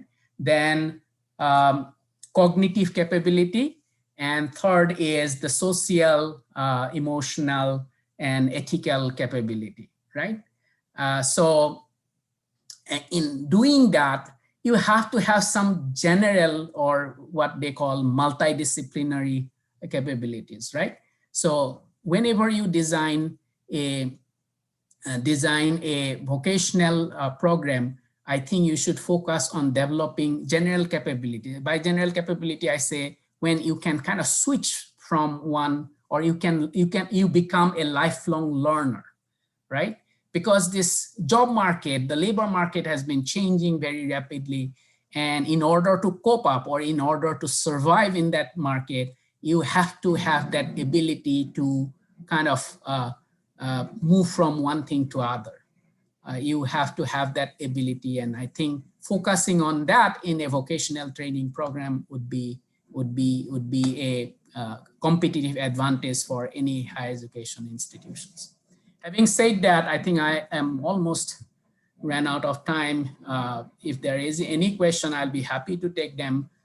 And thank you for listening and giving me this opportunity to speak at this national seminar.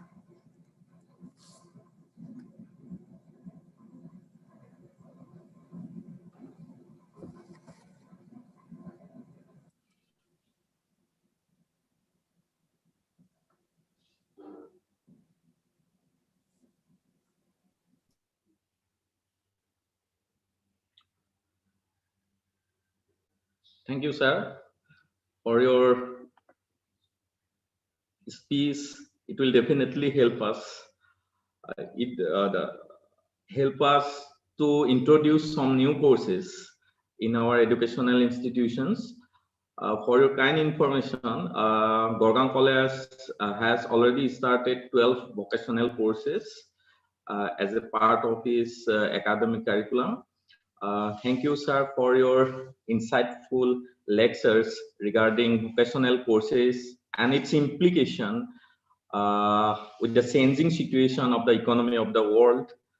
Your perceptions, your view about social perceptions, vocational education, and new education policy, addition of incubation center in the educational institutions, challenges and opportunities of vocational courses in the higher educational institutions will definitely help us, as well as the policymakers, to frame some new strategy to develop vocational courses in the higher educational institutions.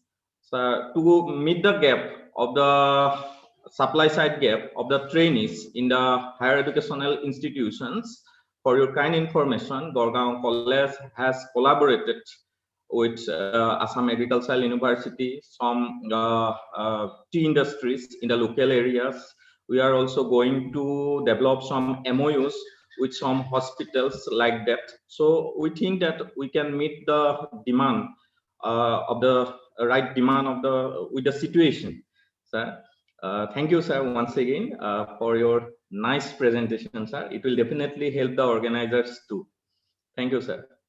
Thank you so much, Hiranya. Thank you so much. Thank you. It's an Thank excellent you. presentation. Yes. Yes. Yes. Thank yes. you. Thank you so much. Thanks. So, right now, I would like to introduce Dr. Anup Kumar Das from Rajiv Gandhi University. He is going to give the presentation of the lead paper of this seminar. Unfortunately, Dr. Abhijit Sharma sir could not join the session due to some health issues. So I would like to introduce Dr. Anup Kumar Das from Rajiv Gandhi University. He is the Assistant Professor, Department of Economics, Rajiv Gandhi University. Right now, he is working on skill-based education and relationship between skill-based education and employment opportunities in Northeast India. He is also dealing some minor research projects as well as major projects too. He has so many reputed publications in some national and international journals. If anyone want to visit his works, kindly go to the research gate. Then you will find the works of Anup Kumar Das. So I request Dr. Anup Kumar Das kindly to present the lead paper of this seminar. Thank you.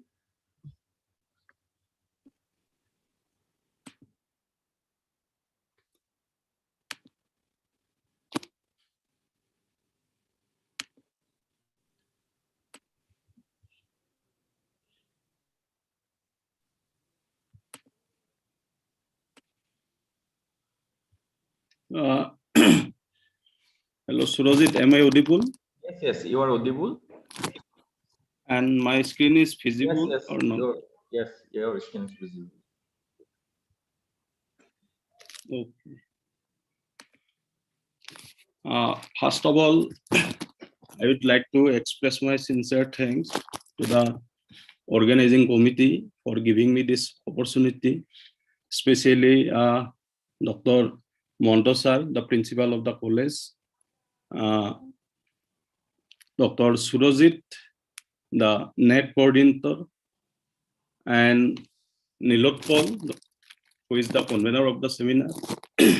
I also feel it honored that I get this opportunity to share a presentation with you, where actually person like Professor Hiranya Nath sir delivered lecture, and where also another resource person like this DK sir also there.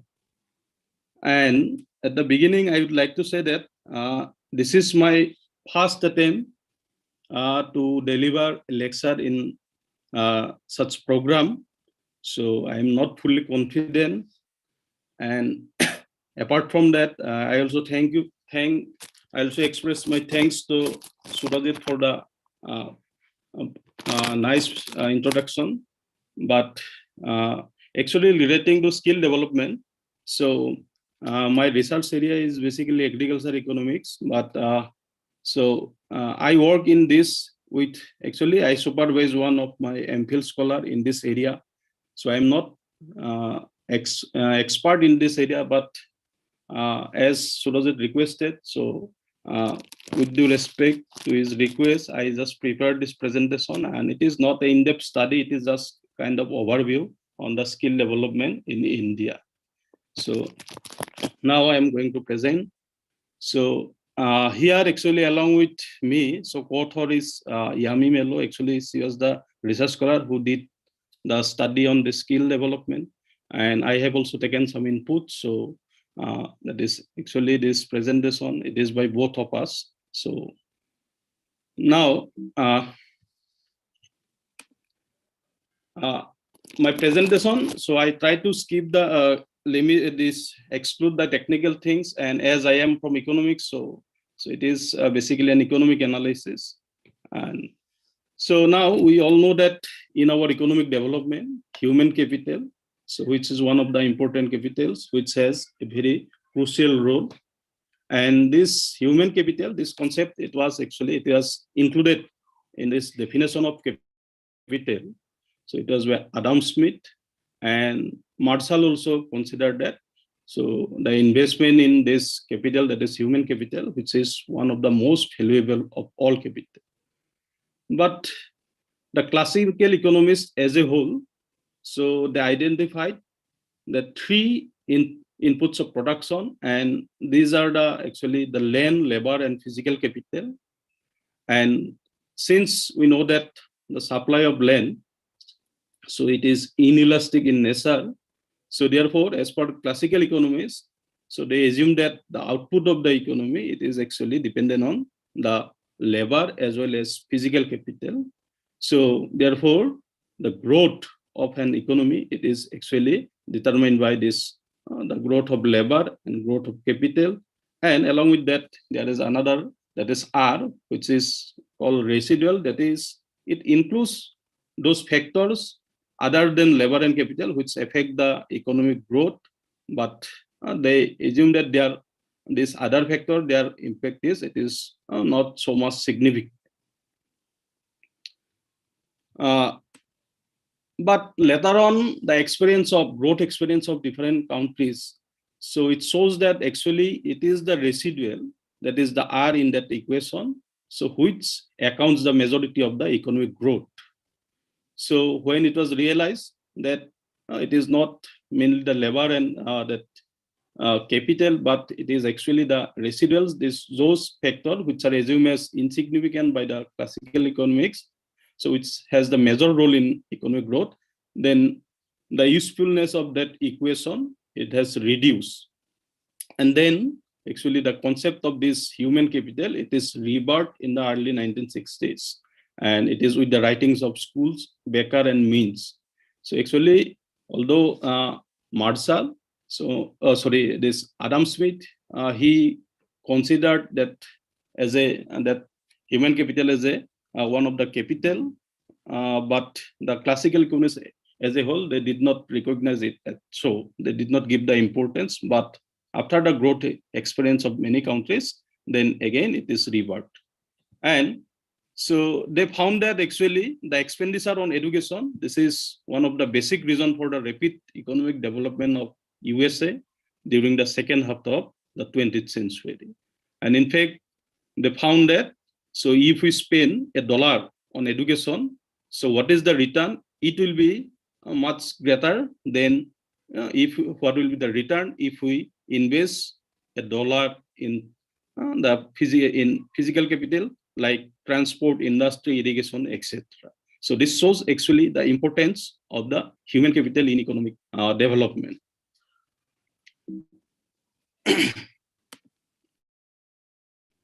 Now, when we talk about human capital, actually what actually refers to human capital? So the different economists, so they use human capital for education, health, and other human capacities which can raise the productivity. So therefore, so when we talk about human capital, so it is actually refers to the labor education, training, their experience, health condition, all those factors which raises their productivity, that is, which raises the productivity of laborers. Now, in case of human capital, basically when we talk the components, so health and education, these are the two main components of this human capital. And we know that is health, it is the central to well-being, and while education, so it is essential for our satisfying and rewarding life. And if we see, so education, it plays an important role in the nation, in the ability of a nation to absorb the modern technology and to develop the capacity for self-sustaining growth and development. So if we want to adopt new technology, so we need a skill, and this skill, so in enhancing such skill, so it is the education exchange. So that way education plays the role. Whereas, and health, we know, even if we need a successful education, so we need a good health. So health, it is the prerequisite for increasing our productivity and for successful education. Now, regarding human capital, the importance of human capital in our economic development. So there is a human capital approach. So as per this approach, after an initial investment, so a stream of higher income can be generated from expansion of the both education as well as improvement in health. So if we invest in both education as well as in health, so we can generate a higher income. So thus this human capital approach, it focuses on the indirect ability of human capital to increase our utility by raising the income. And it is also explained, actually there was a diagram that I skipped. So it is shown that if we have higher level of education, so even if we start work at later age, but we start working with a high level of income. So actually, so in our lifetime, so we can earn more if we start working with higher level of education than those who start working in the earliest but with lower level of education. So this again shows the importance of education in our raising our income as well as increasing our utility and so overall in development of the economy. Now, what is when we talk about this human capital now? So how this human capital formation takes place? So or what is actually the human capital formation? So human capital formation, so it actually refers to that process through which we acquire or increase the number of persons who have the skill, education, experiences, which are very important for our economic as well as political development. So therefore, if we invest anything in men and their development, so that is actually the human capital formation. So it is associated with the investment in men and their development as a creative and productive resources.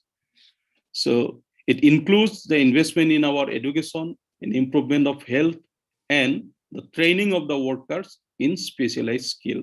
That is, so in human capital formation, that is the skill training, that shows actually the importance of skill training. So here the role of skill training comes.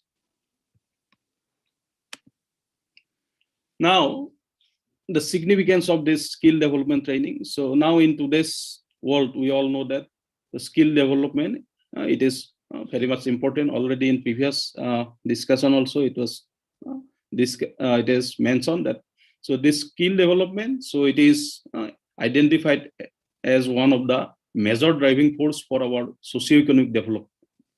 And this skill development, through skill development, so we can transform an economy to a more developed one. So there are different studies. So it is also found that the skill development training, so it is instrumental in human capital development. It also helps in raising income, in raising investment, saving, productivity, as well as the expansion of trade, because all these factors all are important for our economic development. So the different studies, so this shows that so how skill development can contribute to our economic development. So it is through different way, that is, it can help in our development of the human capital.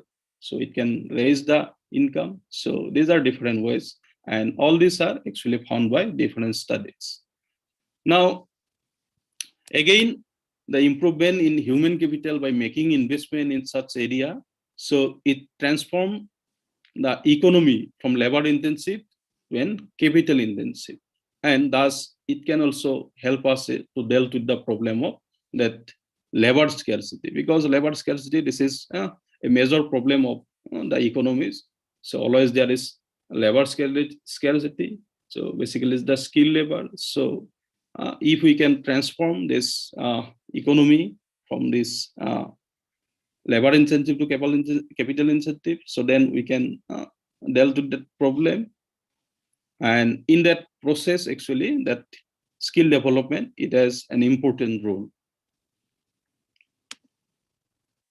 So moreover, it is found that the skill development, this is one of the important potential way to enhance women empowerment. So always we talk about the women empowerment, and so we know what is the importance of this women empowerment, and in women empowerment, so this skill development, it can again play an important role.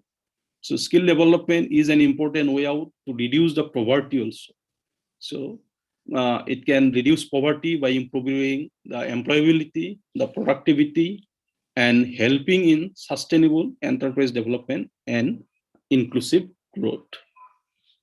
And now in today's labor market, we also found that so the importance on the skill development, it become a priority, and it is again intensified by the competition for the employment. So if we want to get a job in the today's area, so always the priority is the skill. So what is the skill of the person? So, and again, this is again the importance of the skill again increased by this competition for employment. So there is a high competition for employment. So with high skill, we can expect to get a job. Accordingly, so many countries in the world, they are taking this skill development initiative. And we can take the example of these countries, for instance, the Germany, China, so the Japan. So these are different countries. So where this initiative has been already initiated.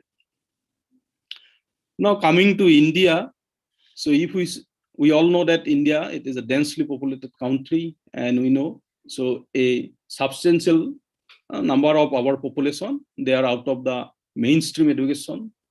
And because of this, so the skill development training, so it become an important, it has the potential to become the important contributor to the dynamic sense of the economy of the country.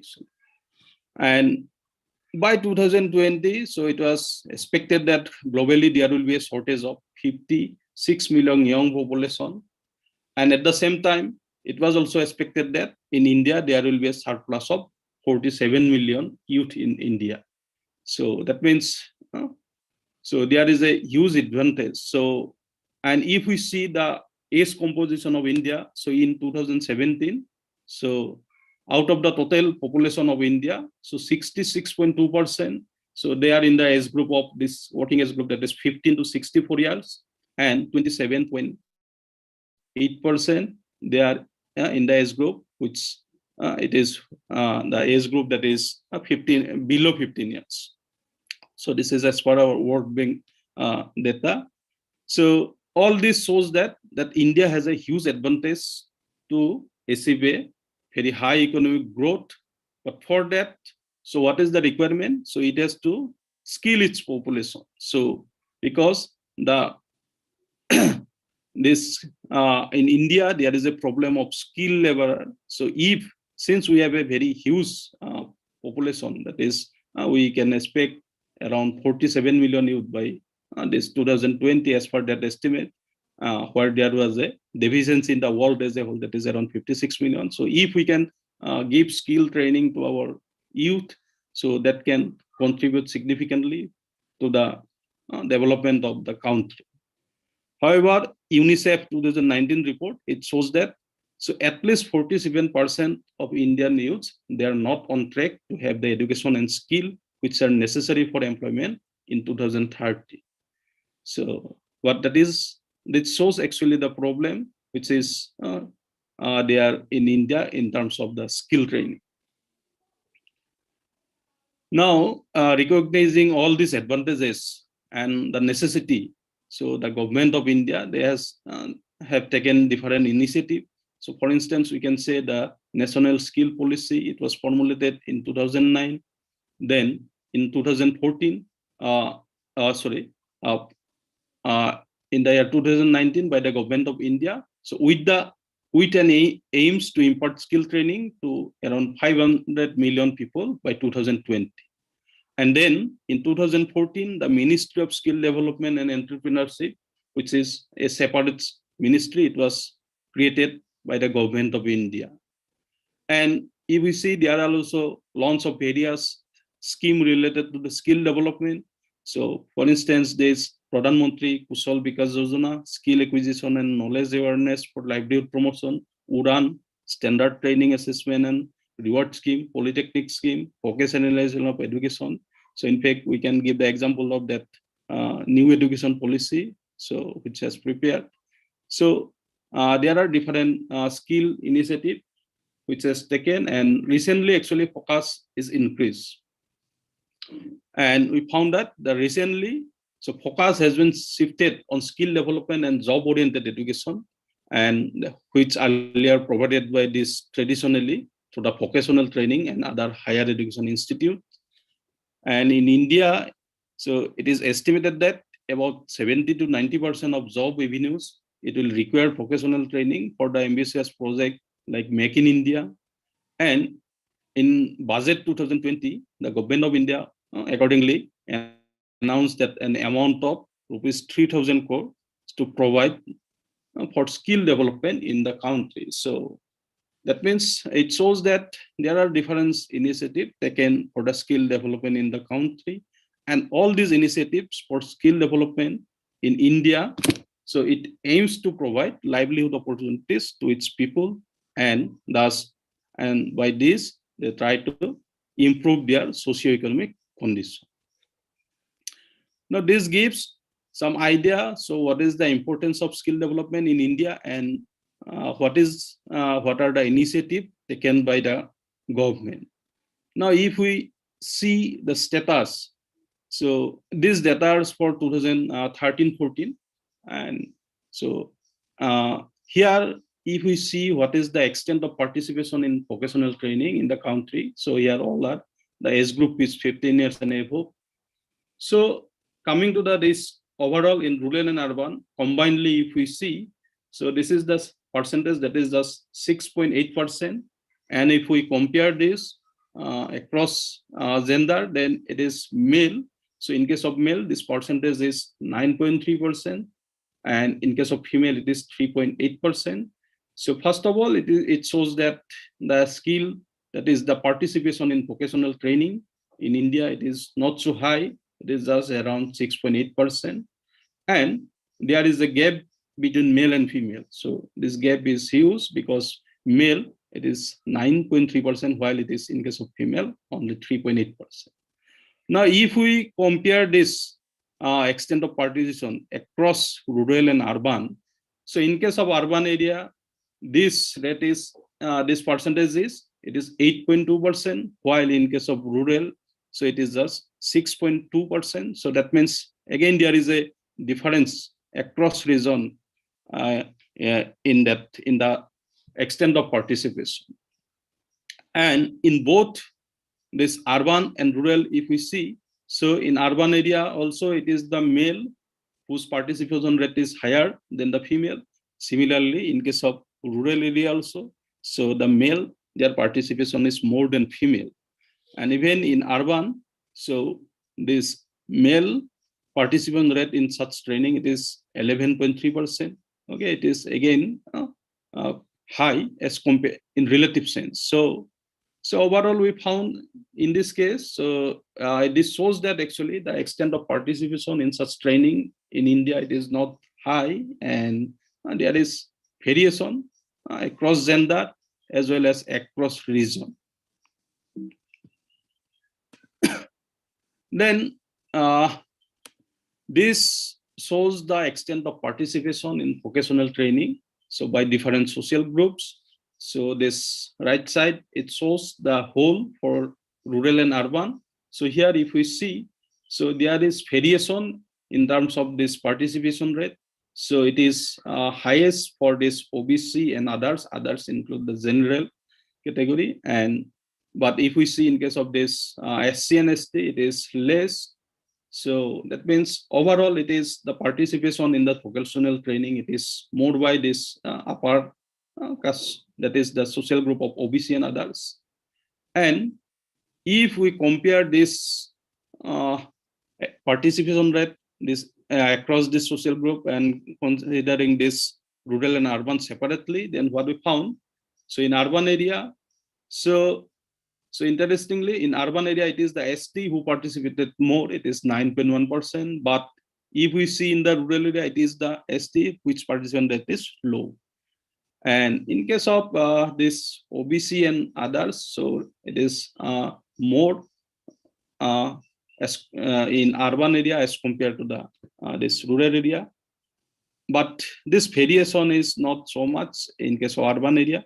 So in rural area, so just it is OBC which participation is highest, and it is the ST where participation rate is less. So that means overall, so by social group, if we see the extent of participation in such training, so we found that overall it is a lower caste group, their participation is relatively less as compared to the this higher group, higher caste group. Then this is in terms of types of training. So vocational training, it is in two forms, so formal and informal. So if we see in the India, it is actually the informal one which is dominant. So it is informal. So here percentage is this is 4%, and while it is 2.8% in case of this formal. So, but across region, if we see, so in case of rural area, so while informal vocational training, the participation in informal vocational training, it is more than the formal one. It is just reverse in case of urban area. So in urban area, it is actually the formal type of training. So where people are participating more as compared to the informal one.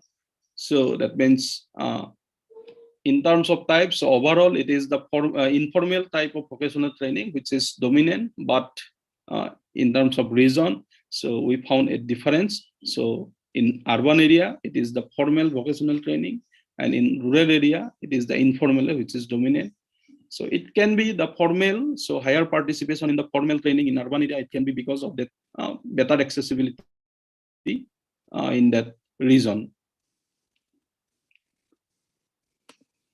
Then if we see the extent of participation in this training across the different states and union territories, so here by type wise, so we found a huge variation. So this first diagram, it shows the extent of participation across these states and union territories. It is formal. So this orange line, it shows the average, all India average, means this average of these different states and union territories. And this blue, it shows this is the state-wise actually. So suppose in state like this Sikkim, this partition is very high as compared to the average one. But in there are some, suppose this Manipur, it is very less. So this diagram very clearly shows that there is a huge extent of variation in terms of this participation in the vocational training. And same is also observed in case of this informal one also. So this average is, it is depicted by this orange line, and this blue shows this red for different states. So there is a great extent of variation. So therefore, so we can say that the extent of participation in this vocational training across states and union territories, so it is highly varied. Now, that is about the extent of participation. Now, if we see, so what is the employment among the person who receive or receiving this training? So as per that information, so we found, so as a whole, that is male and female combinedly. So those who receive this type of training, their employment rate, it is 74%. And if we see this rate across this gender, male and female, so it is very high. In case of male, it is 84.2%, whereas it is only 47.8% in case of female. And then if we see this employment rate across this region, so in urban region, it is 76.3%, and but in rural, it is 77.6%. So there is not so much of variation, but both in rural and urban area also, it is very clear that there is a gap between male and female.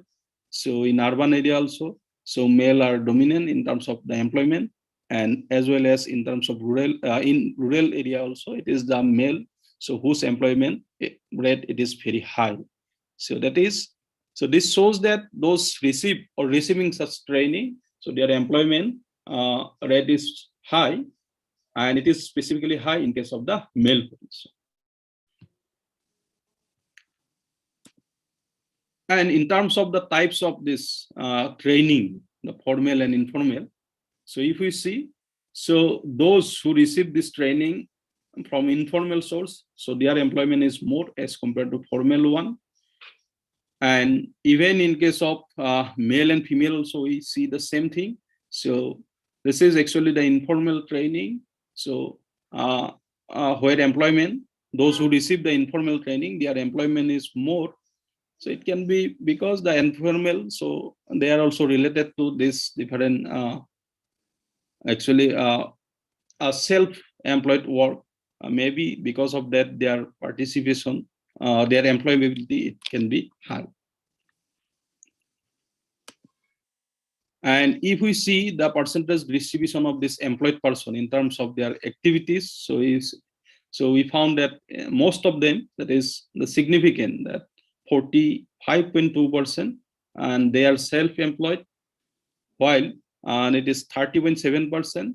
So they are wage or salaried employed, and then it is the casual worker, so which share is 18.3%, and the contract worker, so their share is 5.8%. So that means there's those who receive this training and their employment, it is mostly their employment is self-employment, and followed by that it is the wage and salaried employment. So this is the employment scenario by activities of those who have received or receiving this vocational training.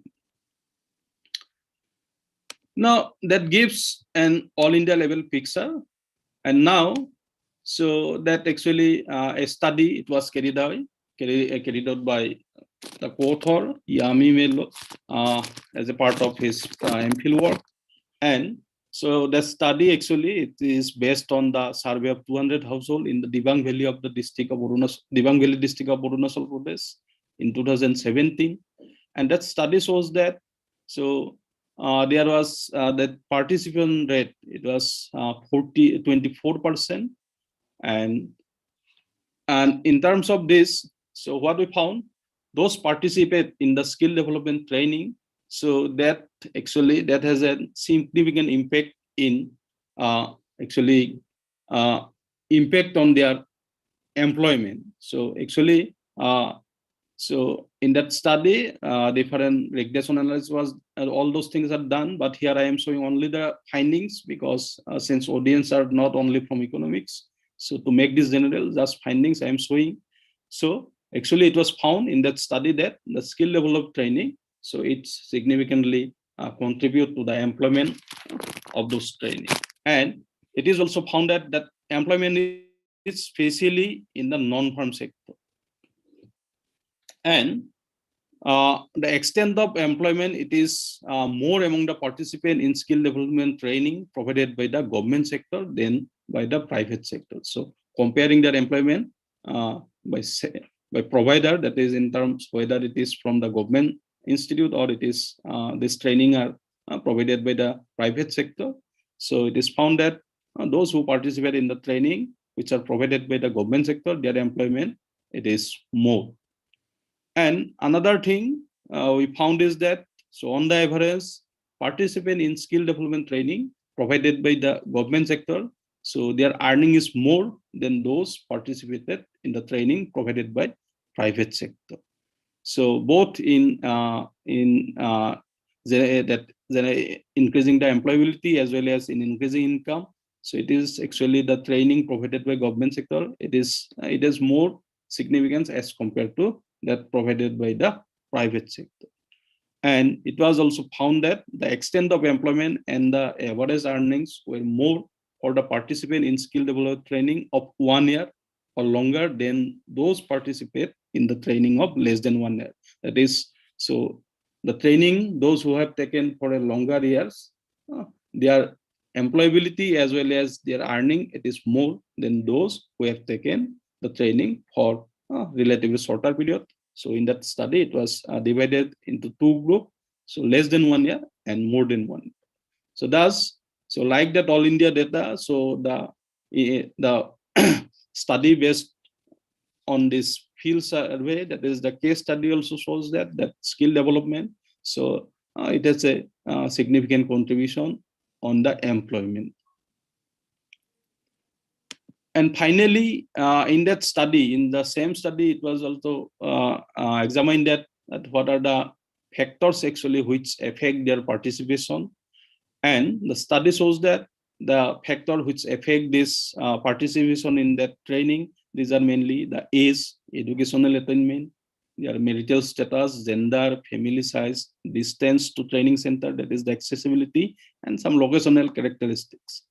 So it is found that the age and education of the participant, they encourage the participation in that skill development training.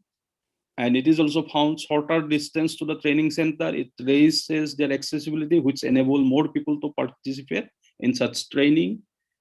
And again, in case of the large family, so the extent of participation, it is found to be less, which can be because, so the taking of such training involves financial, that is financial problem is there. So if more family member they want to take such training, so more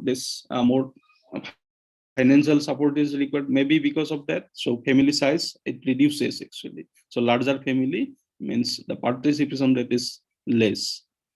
And then participation in skill development, it is found to be more by female than the male, and which is actually contrary to that all India level. So as well as the findings of the other researcher. So it's maybe because of some locational characteristics. So therefore, actually, it is found that this gender, so it is actually their impact on participation in such training, it is not very clear actually. So we have found both way. From our case study, it is the female who participate more, but the other study as well as in all India level shows a different one. And finally, it is found that married people, their participation, it is more extensive as compared to the unmarried one.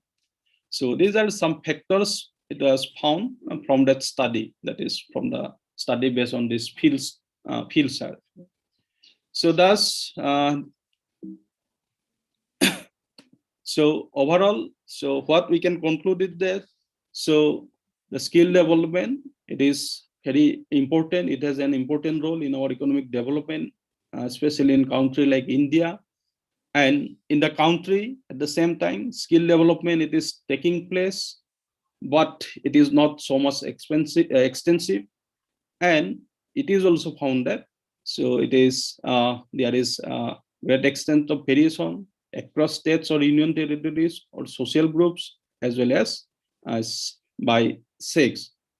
And in terms of the types, we found that the informal vocational training, so it is more dominant than the formal one.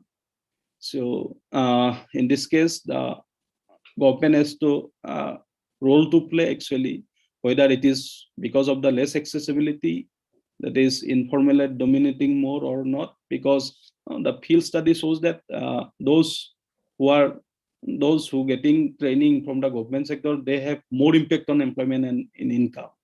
So from that point of view, so the training from the government side is more important. But overall, data shows that in India, it is mainly the informal training which is going on. And we also found that this skill development training, it is contributing to the employment, but there is lower extent of skill development in the country. And regarding that lower extent of skill development, so this study, they stated that the poor skill level among the India's workforce are attributed to the dearth of a formal vocational educational framework with wide variation in quality, high school dropout, inadequate skill training capacity, and negative perception towards skilling and lack of industry skill even in professional courses. So that is the point it is stated by this researcher. So lastly, I just want to say that so in India we see that, so apart from this problem, that one major problem is that the skill development, that is vocational training, it is not so much popular.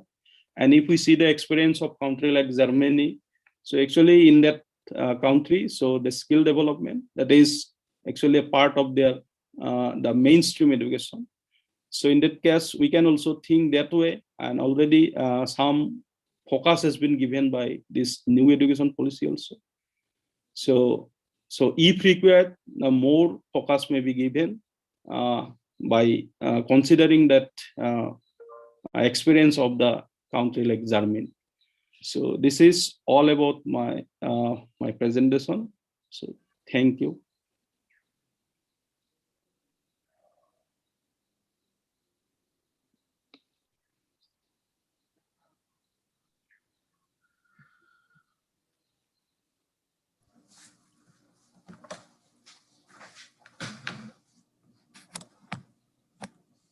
Very good, Anup.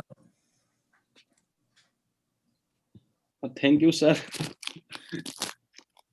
I was listening, but I turned my video off so that I can sit in a relaxed way. But I listened to your presentation. It was good. So is there any, just to This is actually, excuse me? okay. Yes, sir. Yes, sir. Yes. Yeah, if I may I ask a question, Mr. Purazit? Yes, yes, sir, definitely. Why not, sir? Okay, so so they get training a lot of time. The other problem is getting vocational training is one thing, and then let's say somebody wants to be a self-employed, right? Then they also need some sort of literacy or some sort of training in, let's say, how to register a business, or how to get a loan from the credit institution, or how to manage their finance. So have you done any study, or kind of do you look at those things as well? Sir, actually, as I mentioned, sir, that was a part of the MPhil study. So that aspect actually did not consider though about this financial problem, that part. But one thing that is just about the participation, why many of them are not participating. So the researchers, my co-author, she informed that is many of them, they are not aware about this type of training actually. So awareness program is major issue. And regarding that is, and many of they are going outside the state for such training actually. Yeah, that's yeah, there are a lot of miscommunication or lack of communication. Even those, I mean, this is very common. Even my very small sample, which I anecdotally know, yeah, sometimes they get. I'm talking mostly about in Assam, for example. Some of them, they get training. They want to start a business, but then they have such poor financial literacy. So when we talk about vocational training, obviously we cannot expect that all of them will be hired by industry, or all of them will be hired by government.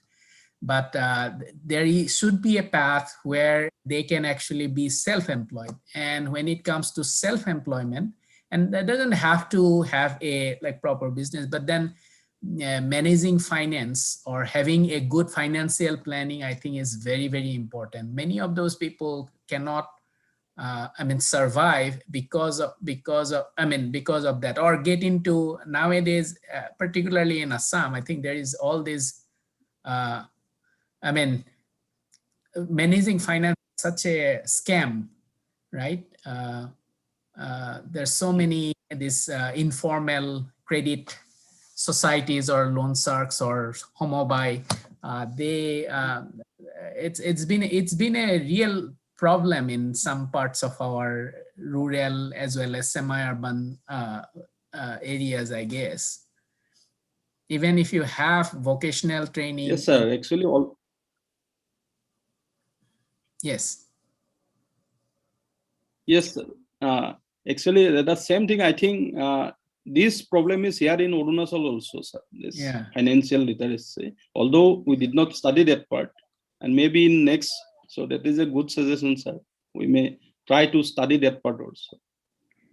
Yeah, so that problem is sometimes perhaps even here because many people are there. Yeah. Yes, sir. Please continue, sir. What I feel is that, well, vocational education is very important for livelihood. And again, as I said, you cannot expect all of them to be hired by a company or by a business or by some of them probably will be a independent plumber, or somebody probably will be an independent caregiver. But the problem is, again, there is so little financial literacy, and as a result they cannot, I mean, they are probably employed, but then, or they have a job or they have some sort of a business, but then they cannot go to the next step, right? Because they always I always think about this financial literacy problem. And now with all this microfinance, particularly in Bon, I don't know about Arunachal, but in Assam, Bondhan has been a big problem in rural areas. It's the name I think is symbolic of something else. They get into this perpetual indebtedness, and they cannot get out of this indebtedness. And it is really now. I mean, Assam government has announced that big thing before the election, but I don't think that is a long-term solution. And one of the root causes, I think, is the lack of financial literacy, which is very troubling. But anyway, this is something related to vocational education training, but not exactly the focus area, I guess. Yes, sir. Yes. Thank you. It was good listening to you. Yes, sir. Here is another question in the chat box. Surabhi Dotto asked, sir, how informal training helps employment generation in a job market? I think this question to Dr. Anup Kumar, sir. Sir, how informal training helps employment? So see, actually, yes. Sir, so actually, training, when we talk informal,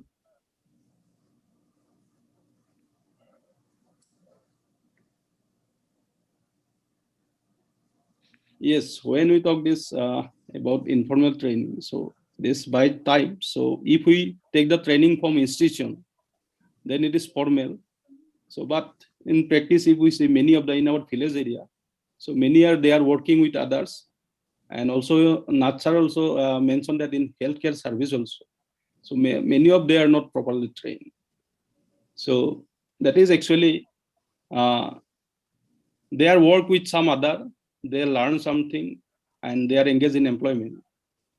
So that way, this informal training also help in employment, but up to what level actually they are able to provide their service effectively. So that efficiency actually, that is important.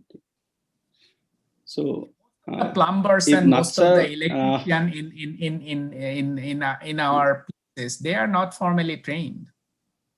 Some of them are very good. There's no doubt about it, but then they are not properly trained. Similarly, healthcare is an industry, and I think that going forward, that will be one place where you will need a lot of trained technicians or nurses. There are so many different things, right? So you need somebody to do the x-rays, blood work, then the other pathological test, and so there's so many occupations, and there is a need for, there is a demand for those kind of I think training or vocational education.